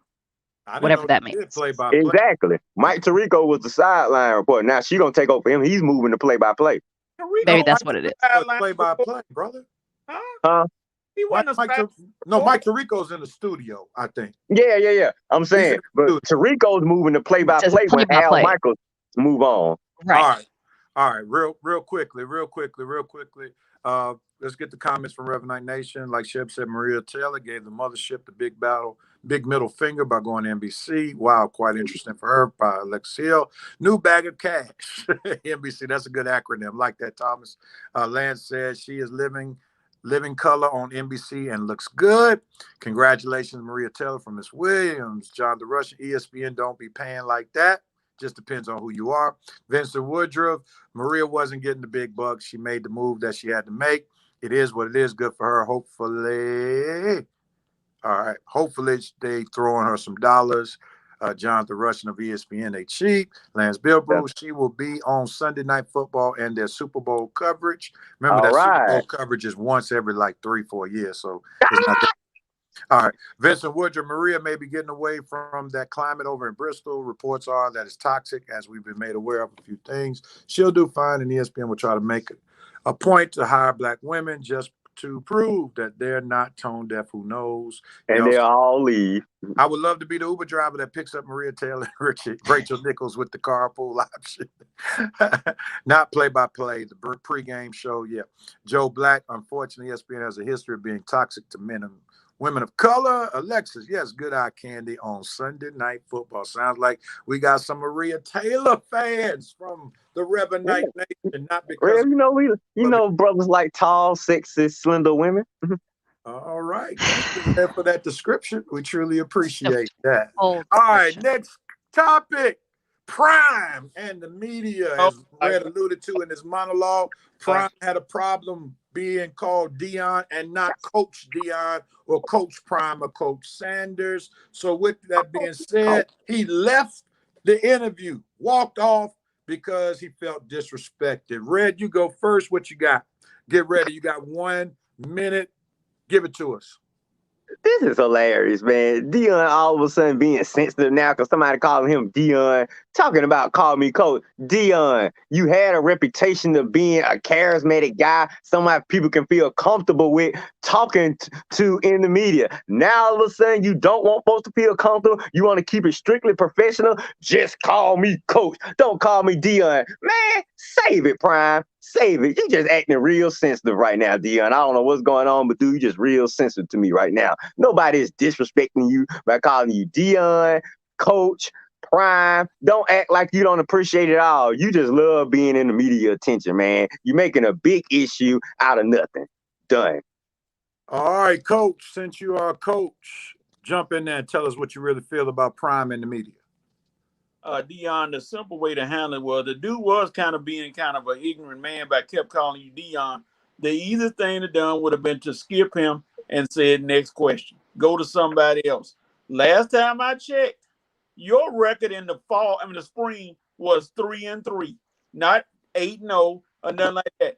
Win some games first before you start sticking your chest out, acting like you one of the great coaches of all time. You hadn't won enough games to be all that. Just skip the guy, move on. But walking out like a little child, that didn't get a good look for you, Mr. Hollywood. All right. And Shelby, your thoughts. You coach for Jackson State. Who? Let's be real clear. Didn't nobody know y'all till last year. Nobody. Everybody calls Kirby Smart Kirby. Everybody calls Nick Saban Nick. Everybody calls what? Bruh, what you want to call you? Neon Dion. So they didn't call you Coach Sanders. And move on. You getting in your feelings. And again, like Coach said, you were 3-3 in the spring. 3-3. When you win something, maybe you'll get some respect. But right now, you're just a coach of Jackson State. Bye. And my thoughts. I think Dion had a reasonable cause to take some offense. I heard Shelby's take. I don't remember hearing reporters refer to Nick Saban as Nick when they're interviewing them. I know they call him Nick on like Undisputed or First Take, but I've never heard coaches be referred to by their first name in a press conference. So I think that is something to consider. And I guess I take a different take on it, because I think there's a difference between white culture and black culture. And I'll bring in ministry. In white churches, or predominantly white churches, they refer to their preacher by their first name. In black churches, they refer to the preachers by pastor or reverend. So I think some of it is also a cultural thing that Deion recognized. And I don't think the culture of football deems it okay for coaches in press conferences just to be called by their first name.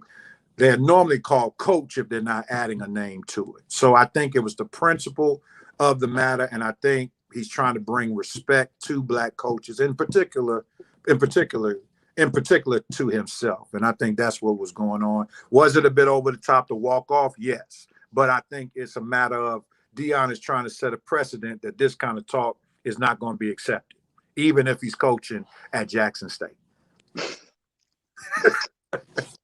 All right, let's see real quickly. We got some comments real quickly. Some good ones too. I like these comments. All right, let's get to them. Here we go. Red just flat out discriminated against all sexy midgets. My bad. Shelby's face when you said that, Red, was priceless. Lance said his mama called him Deion. I'm going to call him Deion. His mama called him Clay. I'm going to call him Clay. Great take. Lance, that's coming to America. Maurice Thrower, he has the title, so why not give him the proper respect? Vincent Woodruff, Deion should have ignored him. Yeah. Asked to be called whatever, but he was wrong when he said that no one calls Nick Saban Nick. Some media members call them by their first name often. Leave him alone. He's going to win the SWAC and kill MVS. Oh, bum coach. Wow. That reporter was still mad. Wow, coach, that was a direct. The money album. Hey, I am too, Vince. I am too. I want my money back, Prime. That album was garbage, man. Let's see. Y'all killing Deion. He needs to be killed for that album. Dante Armstrong called people what they asked you to call them. He's not Deion Say as the player. He has to be called Coach Deion. So respect that. Thank you, Coach. Jackson State. Where's Kelly? Yeah, that's right. Yeah. He gonna be mad at you, Shelby. You all might have broke up. You might. Here it is. Deion was disrespected. The reason for him requesting to not be called Deion is irrelevant. He set a boundary for himself, and that interview violated that. She must not have heard Shelby's first part. Yeah. Kelly, what about your response to Shelby? Shelby said it's just Jackson State. Come on. Jackson State. That's my favorite player. You gotta tell it. Back on Coach Prime. I'm with you, Chris, on that. All right. I say the same thing about Tech. So, I mean, it's not like Kelly, your girl just clowning both of your schools, and you just gonna let her get away with it. If that was me, you be cussing me out, Kelly. Kelly didn't say. I just came on here. Go watch the tape. All right, last topic, 5 for 5. We're moving real good. Aaron Rodgers to retire. Oh my God! Is it gonna happen? Let's see. Shelby, we'll start with you first. What you got on it? Starting. If I can get you. There we go. Starting now. Go with it, Shelby. I really don't care what Aaron Rodgers decides to do. Just make a decision. Either play or don't play. But this soap opera, Red knows all about soap operas. He can probably tell us which soap opera this is. But I'm over it. I'm over it. I'm just over it. The Packers, I mean, it's like tit for tat now. Well, the Packers are going to give me this, are going to give you this much. Oh, I don't care. Just make a decision and be done with it. I'm just sick of it. Y'all are like two children. Red, what episode of what soap opera is this, Red? This is definitely Young and the Restless. This ain't no General Hospital. We don't have these type of emotional stuff on there. That's more of an action crime drama soap opera. So this is definitely Young and the Restless, man. Talking about a lot of folks all up in their feelings, dealing with a lot of emotions. That's General City for you, buddy. I mean, everybody. I'm with Shelby on this. It's the soap opera has gone on long enough. It's about time for it to get canceled or moved to another network. Aaron Rodgers, Skeet, you got to make a decision, buddy. Now, all this talk about retirement, I don't believe it. You're just trying to use that because you want them to hurry up and either trade you or fire that GM you don't like. I don't think they're gonna fire that GM don't like, and it don't look like they're gonna trade you. So either A, they're gonna call your bluff and you're gonna retire, or you're gonna be back with the Packers by next week. Done. Coach, what you got? Aaron Rodgers basically see you July 27th. That's it. That's it? That's it. So, Coach said you're gonna be back, right? Yes, sir. Yeah, I think so too.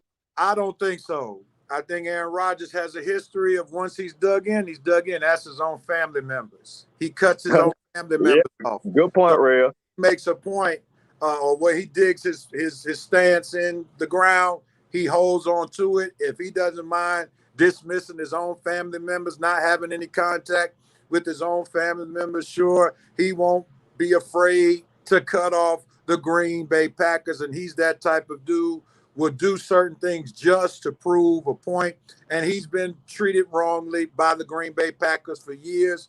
They have not given him franchise quarterback privileges or respect. So I think he said enough is enough by him not signing that contract extension that the Green Bay Packers gave him. I think he basically told us the handwriting is on the wall, and the soap opera won't end until either he retires or the Green Bay Packers trade him. We'll see what happens first. Let's see. Any other comments by the Revanite Nation? Let's see what Revanite Nation has to say in just a moment. They still talking about killing his show. Red is about to give his young and restless take.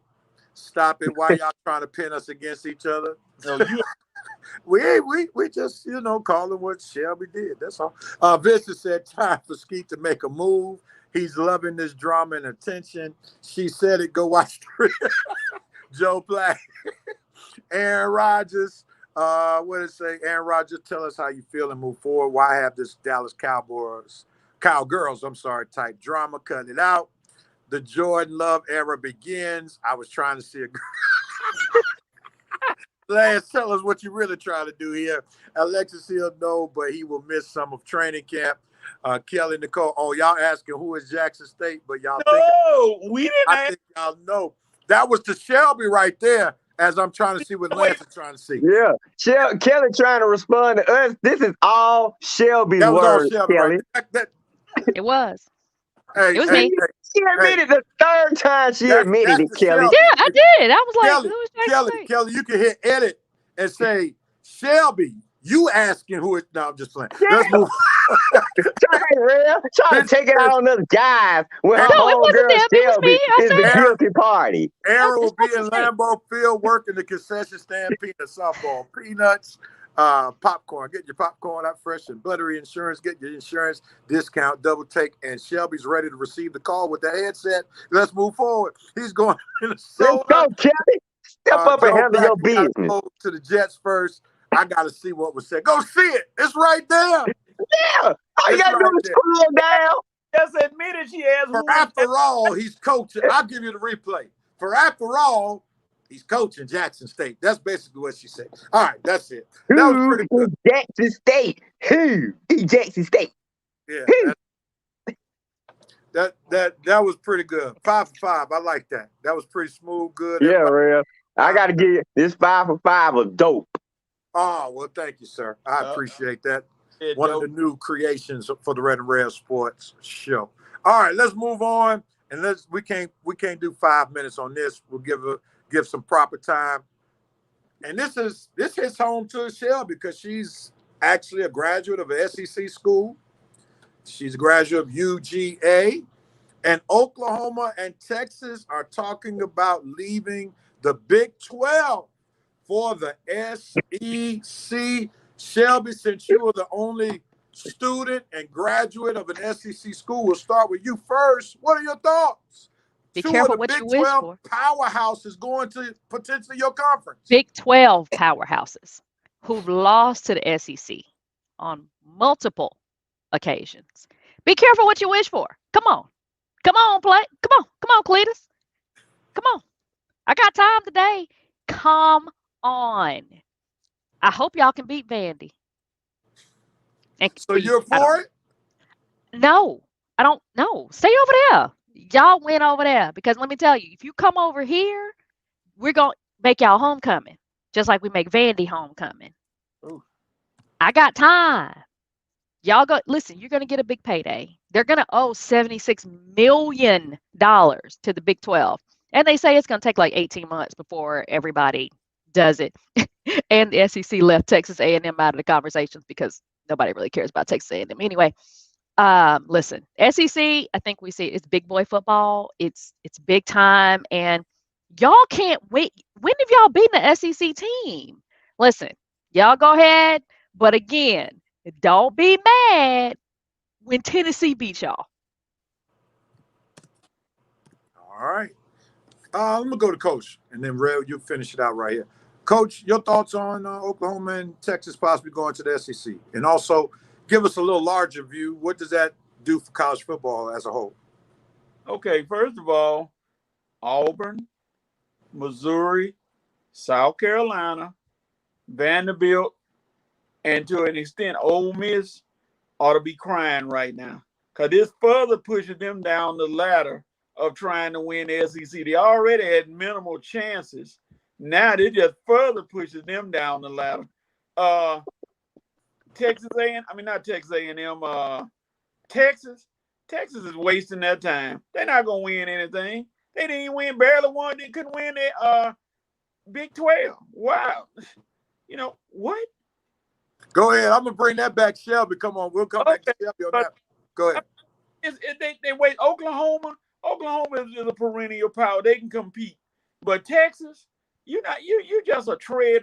You walking on a treadmill. You're not going anywhere. You're not gonna win anything. You're gonna be right there with the South Carolinas and the Vanderbilt, all them playing just to be playing, and get in there. You're gonna fire your coach after a couple of years and gonna keep it moving. I mean, for real, these super conference things. I don't know. I won't say it waters down. To a degree, it probably does. It waters down what people are doing. And you joining a conference just so you can try to get some big name games and try to up your ante and get into the national championship is not going to happen joining the SEC. Red, jump in there. I mean, like these two said, it's a joke. I'm more with Shelby's take. This is laughable right here. Oh, stop it. You knew I was going to agree with you. We both UGA fans. No, I was talking about Joe Black's comment, not you. Oh, okay. Sorry. But yeah, this is laughable. Like Shelby said, be careful what you wish for. I have no idea what Oklahoma and Texas are wishing for other than just to add more money to the program because they think they win in the SEC championships. If they think they think that's going to increase their chances of going to the playoffs. Not until we add 8 or 12 teams. If they think it's going to do anything for their program besides make them an afterthought, they ain't going to make the playoffs. They're not going to win big. Like Shelby said, you can't even beat our lower. It's not even proven you can beat our lower powerhouse teams while you trying to come and join the big boys. Do these teams have any defense? Oklahoma, Texas, do they play defense? Okay, well, how are they going to survive the SEC? Because I would love to know that. But anyway, I think it's an awful decision because it's basically solely on financial gains. It's not based on we think this is going to help our program win a championship anytime sooner. So you're trying to get paid. Well, if you join the SEC, you'll get paid. But as far as wins go, good luck. I'm going to hold up a telescope and look far and far into the future because that's why I see your program winning anything big, anytime soon.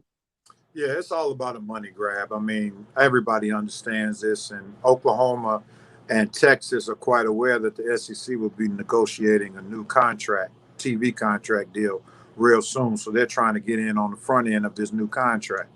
They also know that the Big 12 is a sinking ship. Without those two teams, they know that the Big 12 is pretty much finished, and then we'll probably be looking at 3 super conferences, and some people think that there'll eventually be one super conference and it'll be the end of the NCAA. But time will tell what happens But with Oklahoma and Texas going to the SEC, it definitely improves the brand. And that's odd to say about the SEC. But even though we don't think Oklahoma or Texas will be powerhouses in the SEC, the brand is still the brand, no matter what. So Oklahoma and SEC and Texas will bring some names to the SEC, and then also it's going to increase the viewership of the SEC, because outside of Alabama, Georgia, Auburn, Florida, Tennessee, Florida, and Florida.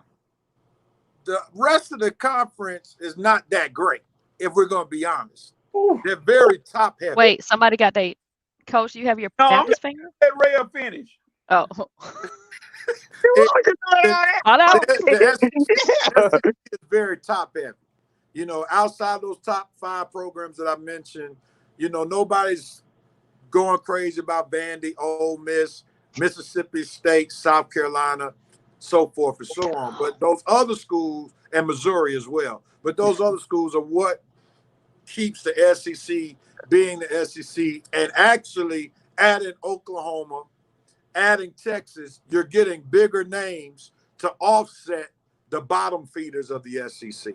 So even though the SEC doesn't need Texas and Oklahoma, it does help their brand, and it expands the SEC beyond its normal borders. Man, and those bottom feeders, they're gonna become even worse bottom feeders now. Like the Missouris, the Texas A&Ms. Man, you thought they were afterthoughts. Wait till Texas and Oklahoma come over there. let them join the ACC. They need somebody. Yeah, let them join Kelly's Yellow Junkies and her pathetic Yellow Jackets. That's where they need to go over there. Any team with Tech in it could use some extra help. Unfortunately, I got you, Coach. Unfortunately, ACC doesn't bring in the bag of money like the SEC. Go ahead, Coach. Rev, everything you just said proved my point. And I wanted to address Vincent Woodruff talking about welcome to SEC football, well, big boy football every week. What? Every week? Playing South Carolina and Missouri and Vanderbilt? That's big boy. You got to be kidding me. I mean, Vandy had to put a girl on the team. Let's be serious. Now, I will say this, Coach. It depends on what side of the conference a team is put on. Because traditionally, the SEC West has been much stronger than the SEC East.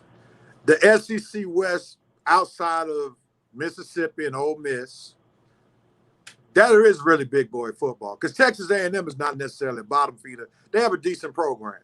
Jumbo Fisher is building a decent program. LSU, decent. Auburn, decent. Alabama, great. So, you know, conference play is pretty tough at certain points. Now, the SEC East is more bottom feederish. Go ahead, Coach. Rev, I promise you, keep scrolling to these comments, and you know which one I want to see. Keep scrolling. I've already scrolled all the way down. Well, I think he wants that Trojan in the Pac-12. I think that's where okay. That's what. Just keep. I'm trying to figure out where Joe Black. Oh my God! Coach, calm down, man. He's including you on his bars. Why he taking shots at the Trojans? They not in the SEC. Why you? Okay, Joe Black. I'm taking my glasses off.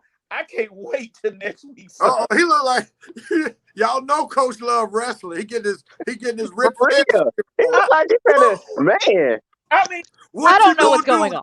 Coach I'm ready. Got that Hulk Hogan on him. What you gonna do when Coach runs wild on you? Oh my God. Well, what's gonna happen to Joseph, Coach? What do the Trojans have to do with this comment? But you gonna throw them in there? I got you, Joe Black. I got you. Shane who? Shane who? Who's that? Shane Beamer will get us back. I don't even know who that is. Oh, that's y'all coach. Bless y'all's heart. Even I didn't make Coach take off the glass. 6:05 on the Superstation. Old school WCW. Wait, is that a belt? Was that a wrestling belt, Coach? I haven't seen Coach this excited since Russell. Okay. For real. I just try to figure out. Coach, you've been real animated today. I give you that. Oklahoma and Texas and the SEC and he talking about the Trojans, which have absolutely nothing to do with this.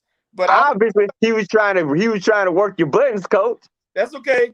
Rev, it's a good thing we not in Jacksonville next week. I tell you. Coach. But coach issuing threats today. Coach no, we don't want to see that. We don't want to see that keyboard, coach.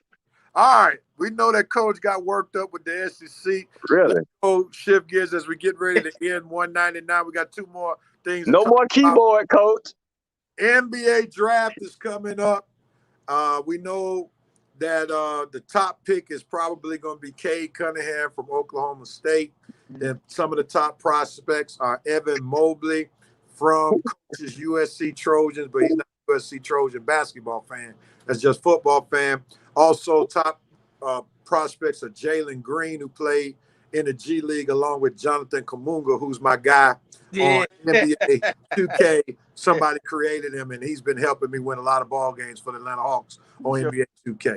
With that being said, what are your thoughts about the NBA draft, if you have any, and talk about what you hope your team seeks to do in the NBA draft? Real quickly, Red, since you got the Hawks cap on, we'll start with you because you're NBA ready.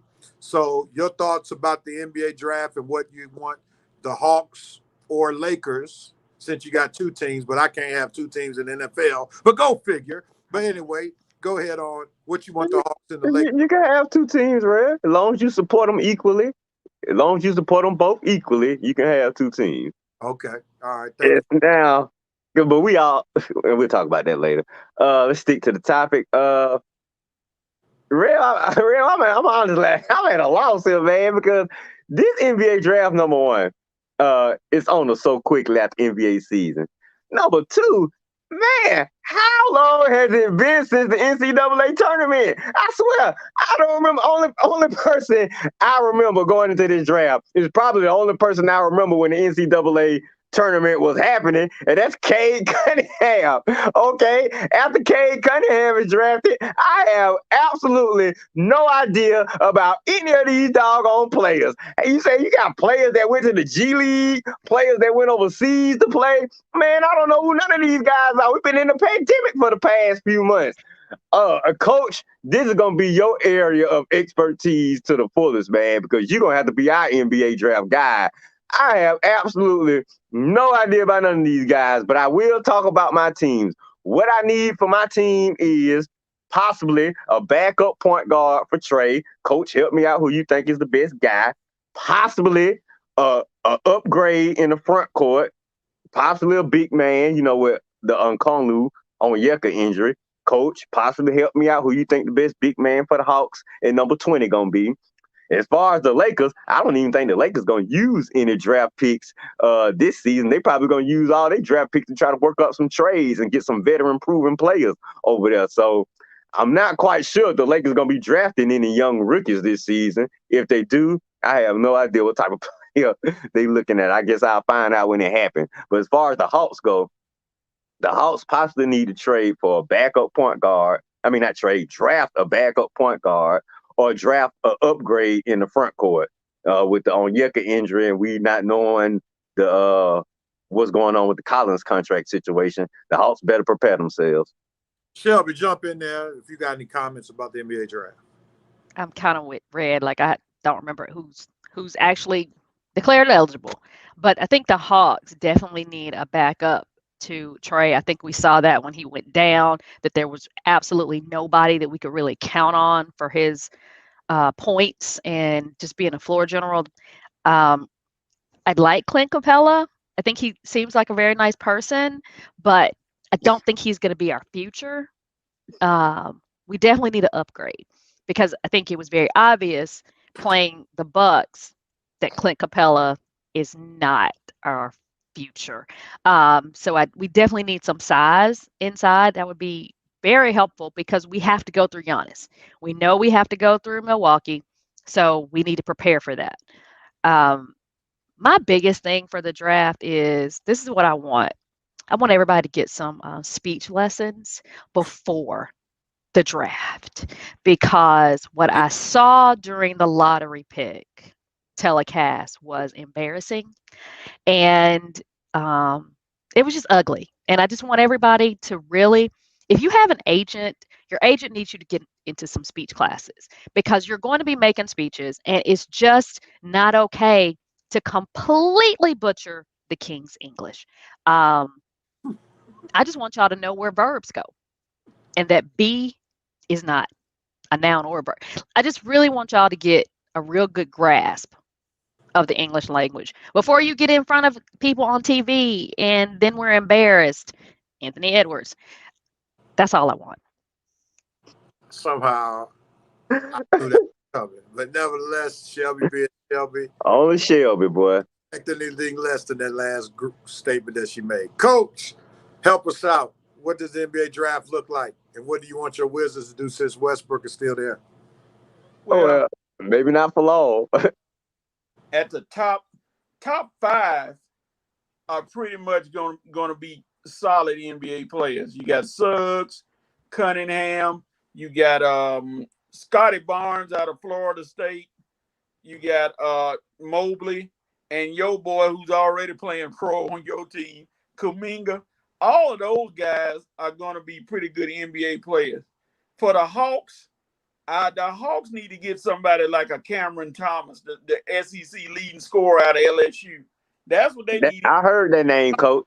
He's solid at the guard position. They need to go get him.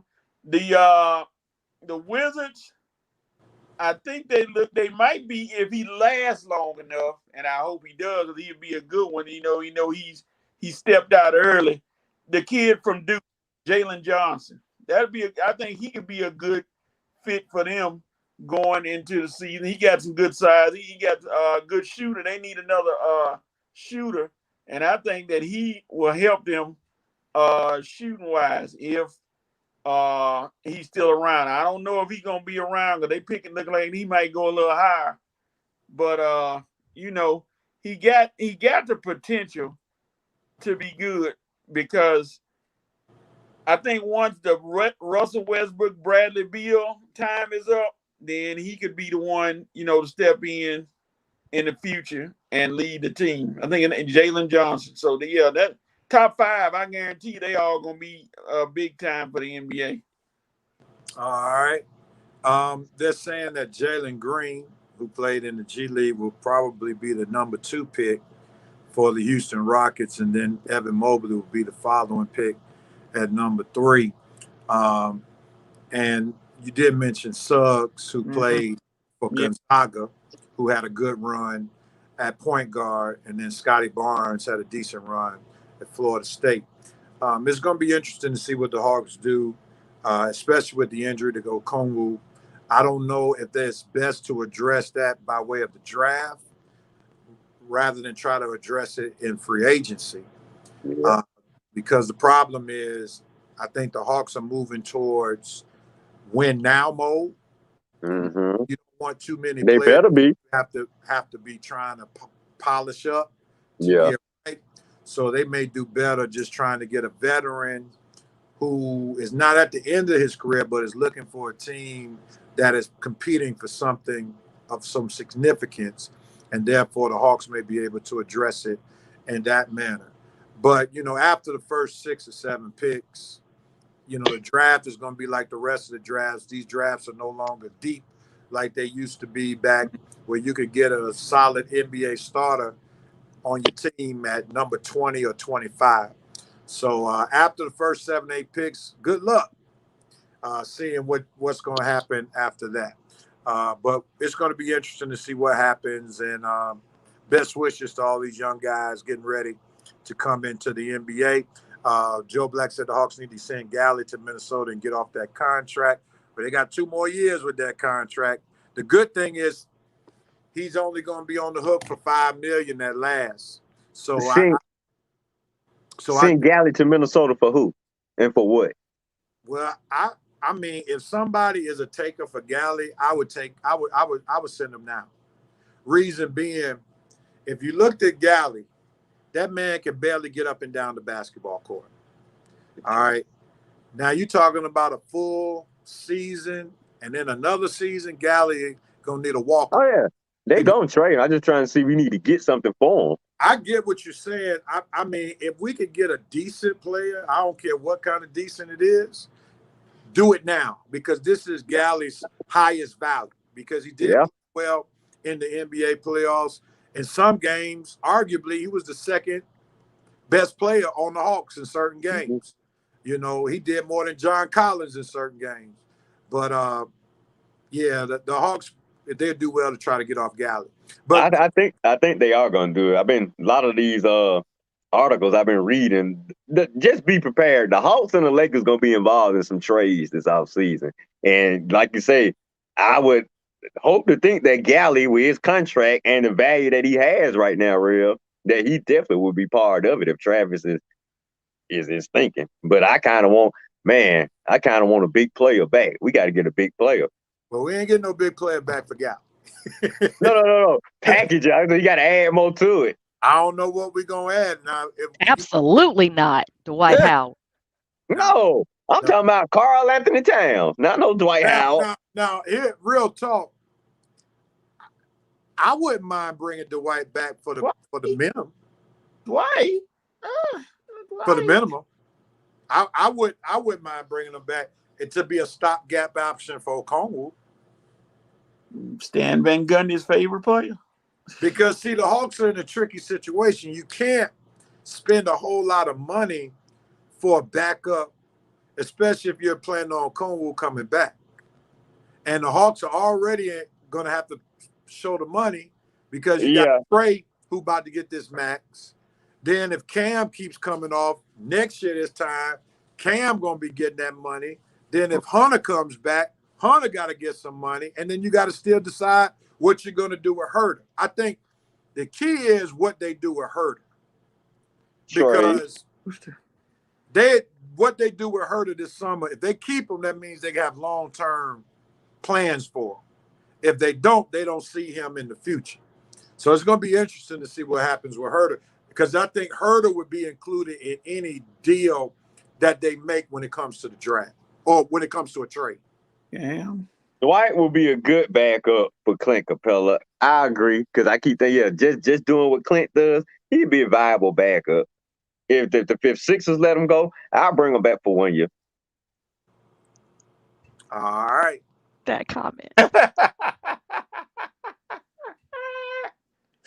Yeah, exactly. That's the way you need to be.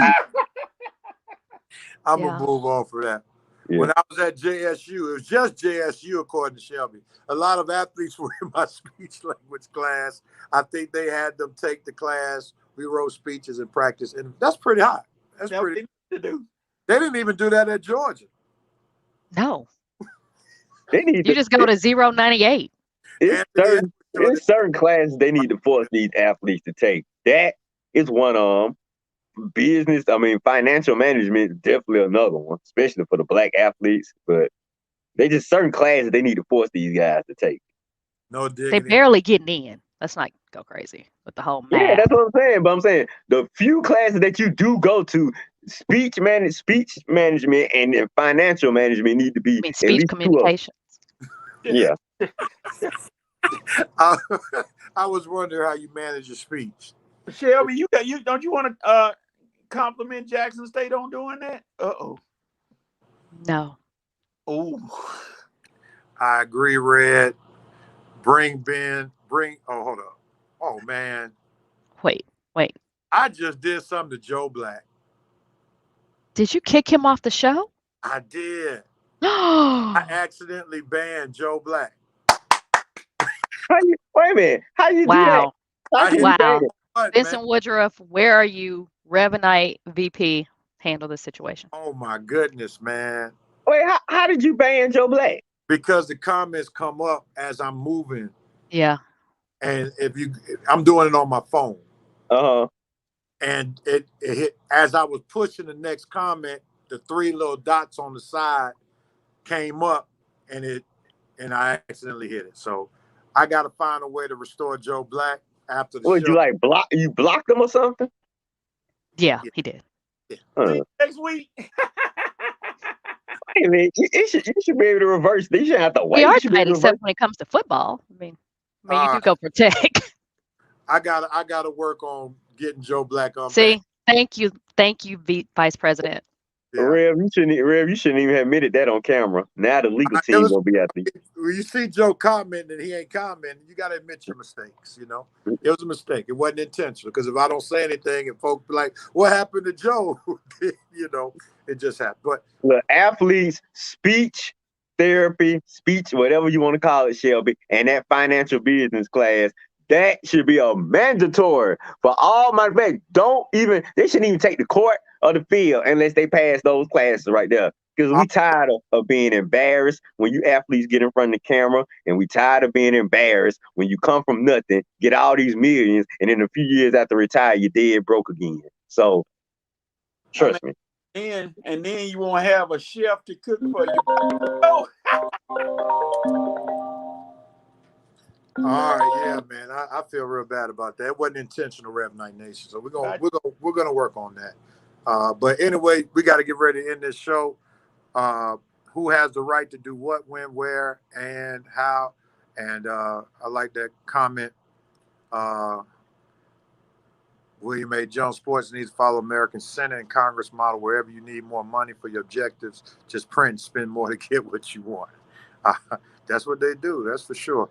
It was called Techniques of Speech at SU, but it was mandatory for most majors. Gotcha. All right. Last you topic. guys and these fancy names for these courses. Last topic. You have the right to do what, when, where, and how. Who wants that at first? Go with it. Braves, you have a right to just admit that this season is a complete wash and failure, okay? Every time you try to get to 500, every time you try to make us think that you're finna go on a little run, you completely drop a game you shouldn't have dropped. So, look, Max Fried, his horrible game last night, that just goes to show you the Braves are not going to do anything this year. So you have a right to just stop, and get ready for next season, okay? Thank you. All right. Coach, jump in there. Joe Black, you have a right to come back next week because this week is not going to be your over week. for you, buddy. Next week is really not going to be your week. You want to hear a sound bite? I got a sound bite for you. Joe Black, your cooking not very nice. You can't boil water. You can't cook rice. I'm just getting started on you. Get ready. Get him, Coach. Get him. Bad next week, brother. Woo! Uh-oh. He got the Ric Flair wool going. Shelby, who has what, when, where, how?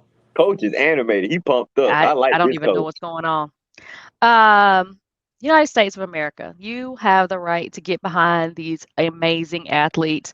It is 17 days when the entire country can just get along for 17 days and just root for USA to bring home all the medals. All right. And Rev, you have the right to restore Joe Black so that he can catch this smoke from Coach next week on episode 200. So that's all I got for everybody today. I do want to publicly apologize to Joe. That was not intentional, and I want everybody to understand it was not intentional, but we're going to try to get Joe Black back up and running. I'm going to send him a message. And they said Revanite Lives Matter. Look here, man. Look here. They're funny, boy. They going in. I have acknowledged my transgression. My Red and Rev Sports Show sin as ever before me. Created me a clean heart and renewal in me a right Revanite spirit. All right. Looks like there's going to be a protest. Hey, no, Rev, I sent him a message and he started laughing. He said, "I thought you deleted me." Now you tell her what I'm gonna get into. We have a right to see Shelby killed. I'm sending an appeal to the Supreme Court. Get ready for the deposition. All right, man. I deserve all that smoke. That was not intentional. Revanite, we have the right to protect outside. Revanite Nation, we have a right to protest outside of churches. Y'all go protest, but we ain't gonna be there. They're not there, y'all. They're not there. I don't think that protest is going to work. Outside they're with not masks there. on. Yeah, they're not there. Y'all can protest 24/7. Ain't nobody gonna be coming. So go feel free. But nevertheless, we had a great show. Shelby, thanks for jumping on at the last minute. We didn't expect you today, but you added a lot to the show. And we look forward to episode 200, our epic episode coming on next week. So are we still going out to celebrate afterwards? We'll talk Are about. we gonna talk about that on camera? Uh-oh. Or maybe off camera? Oh, my bad. I thought we was off camera. My bad. You're right. As well invite everybody now. Lance said, let's take the protest to PA. By the time y'all get here, I'll be heading back to Georgia. So feel free to do that. Well, Shelby, don't make a big deal. They may have missed my comment. So, all right. Y'all be paying attention to the Red and Rev Sports Show sports posts. Some critical information be shared during the course of the week. We're going to let people on who want to get on. So if you've been wanting to get on the show, next week will be your opportunity. So pay attention to the posts as they come in as we prepare for an epic episode, number 200. Looks like they're going to meet you at Hartsville. No, they're planning to meet you at Hartsville. Oh, go ahead. Yeah. Yeah. I didn't fly this time, so feel free. Feel free. Waste your gas, waste your energy. I'm not letting y'all know how I travel. Peace and love, Brother Night Nation. We'll be back on One Accord next week. Joe Black will be back. Be blessed, everybody. Have a great week. I didn't really miss him. So you're going to just say that out loud, too? Like, still on camera.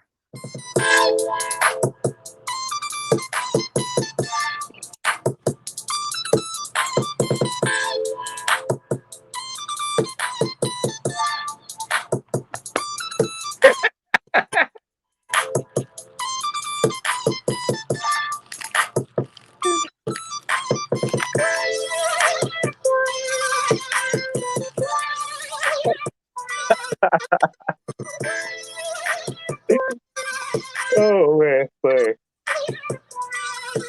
Out of control. Thomas won't take it that person. I hope not.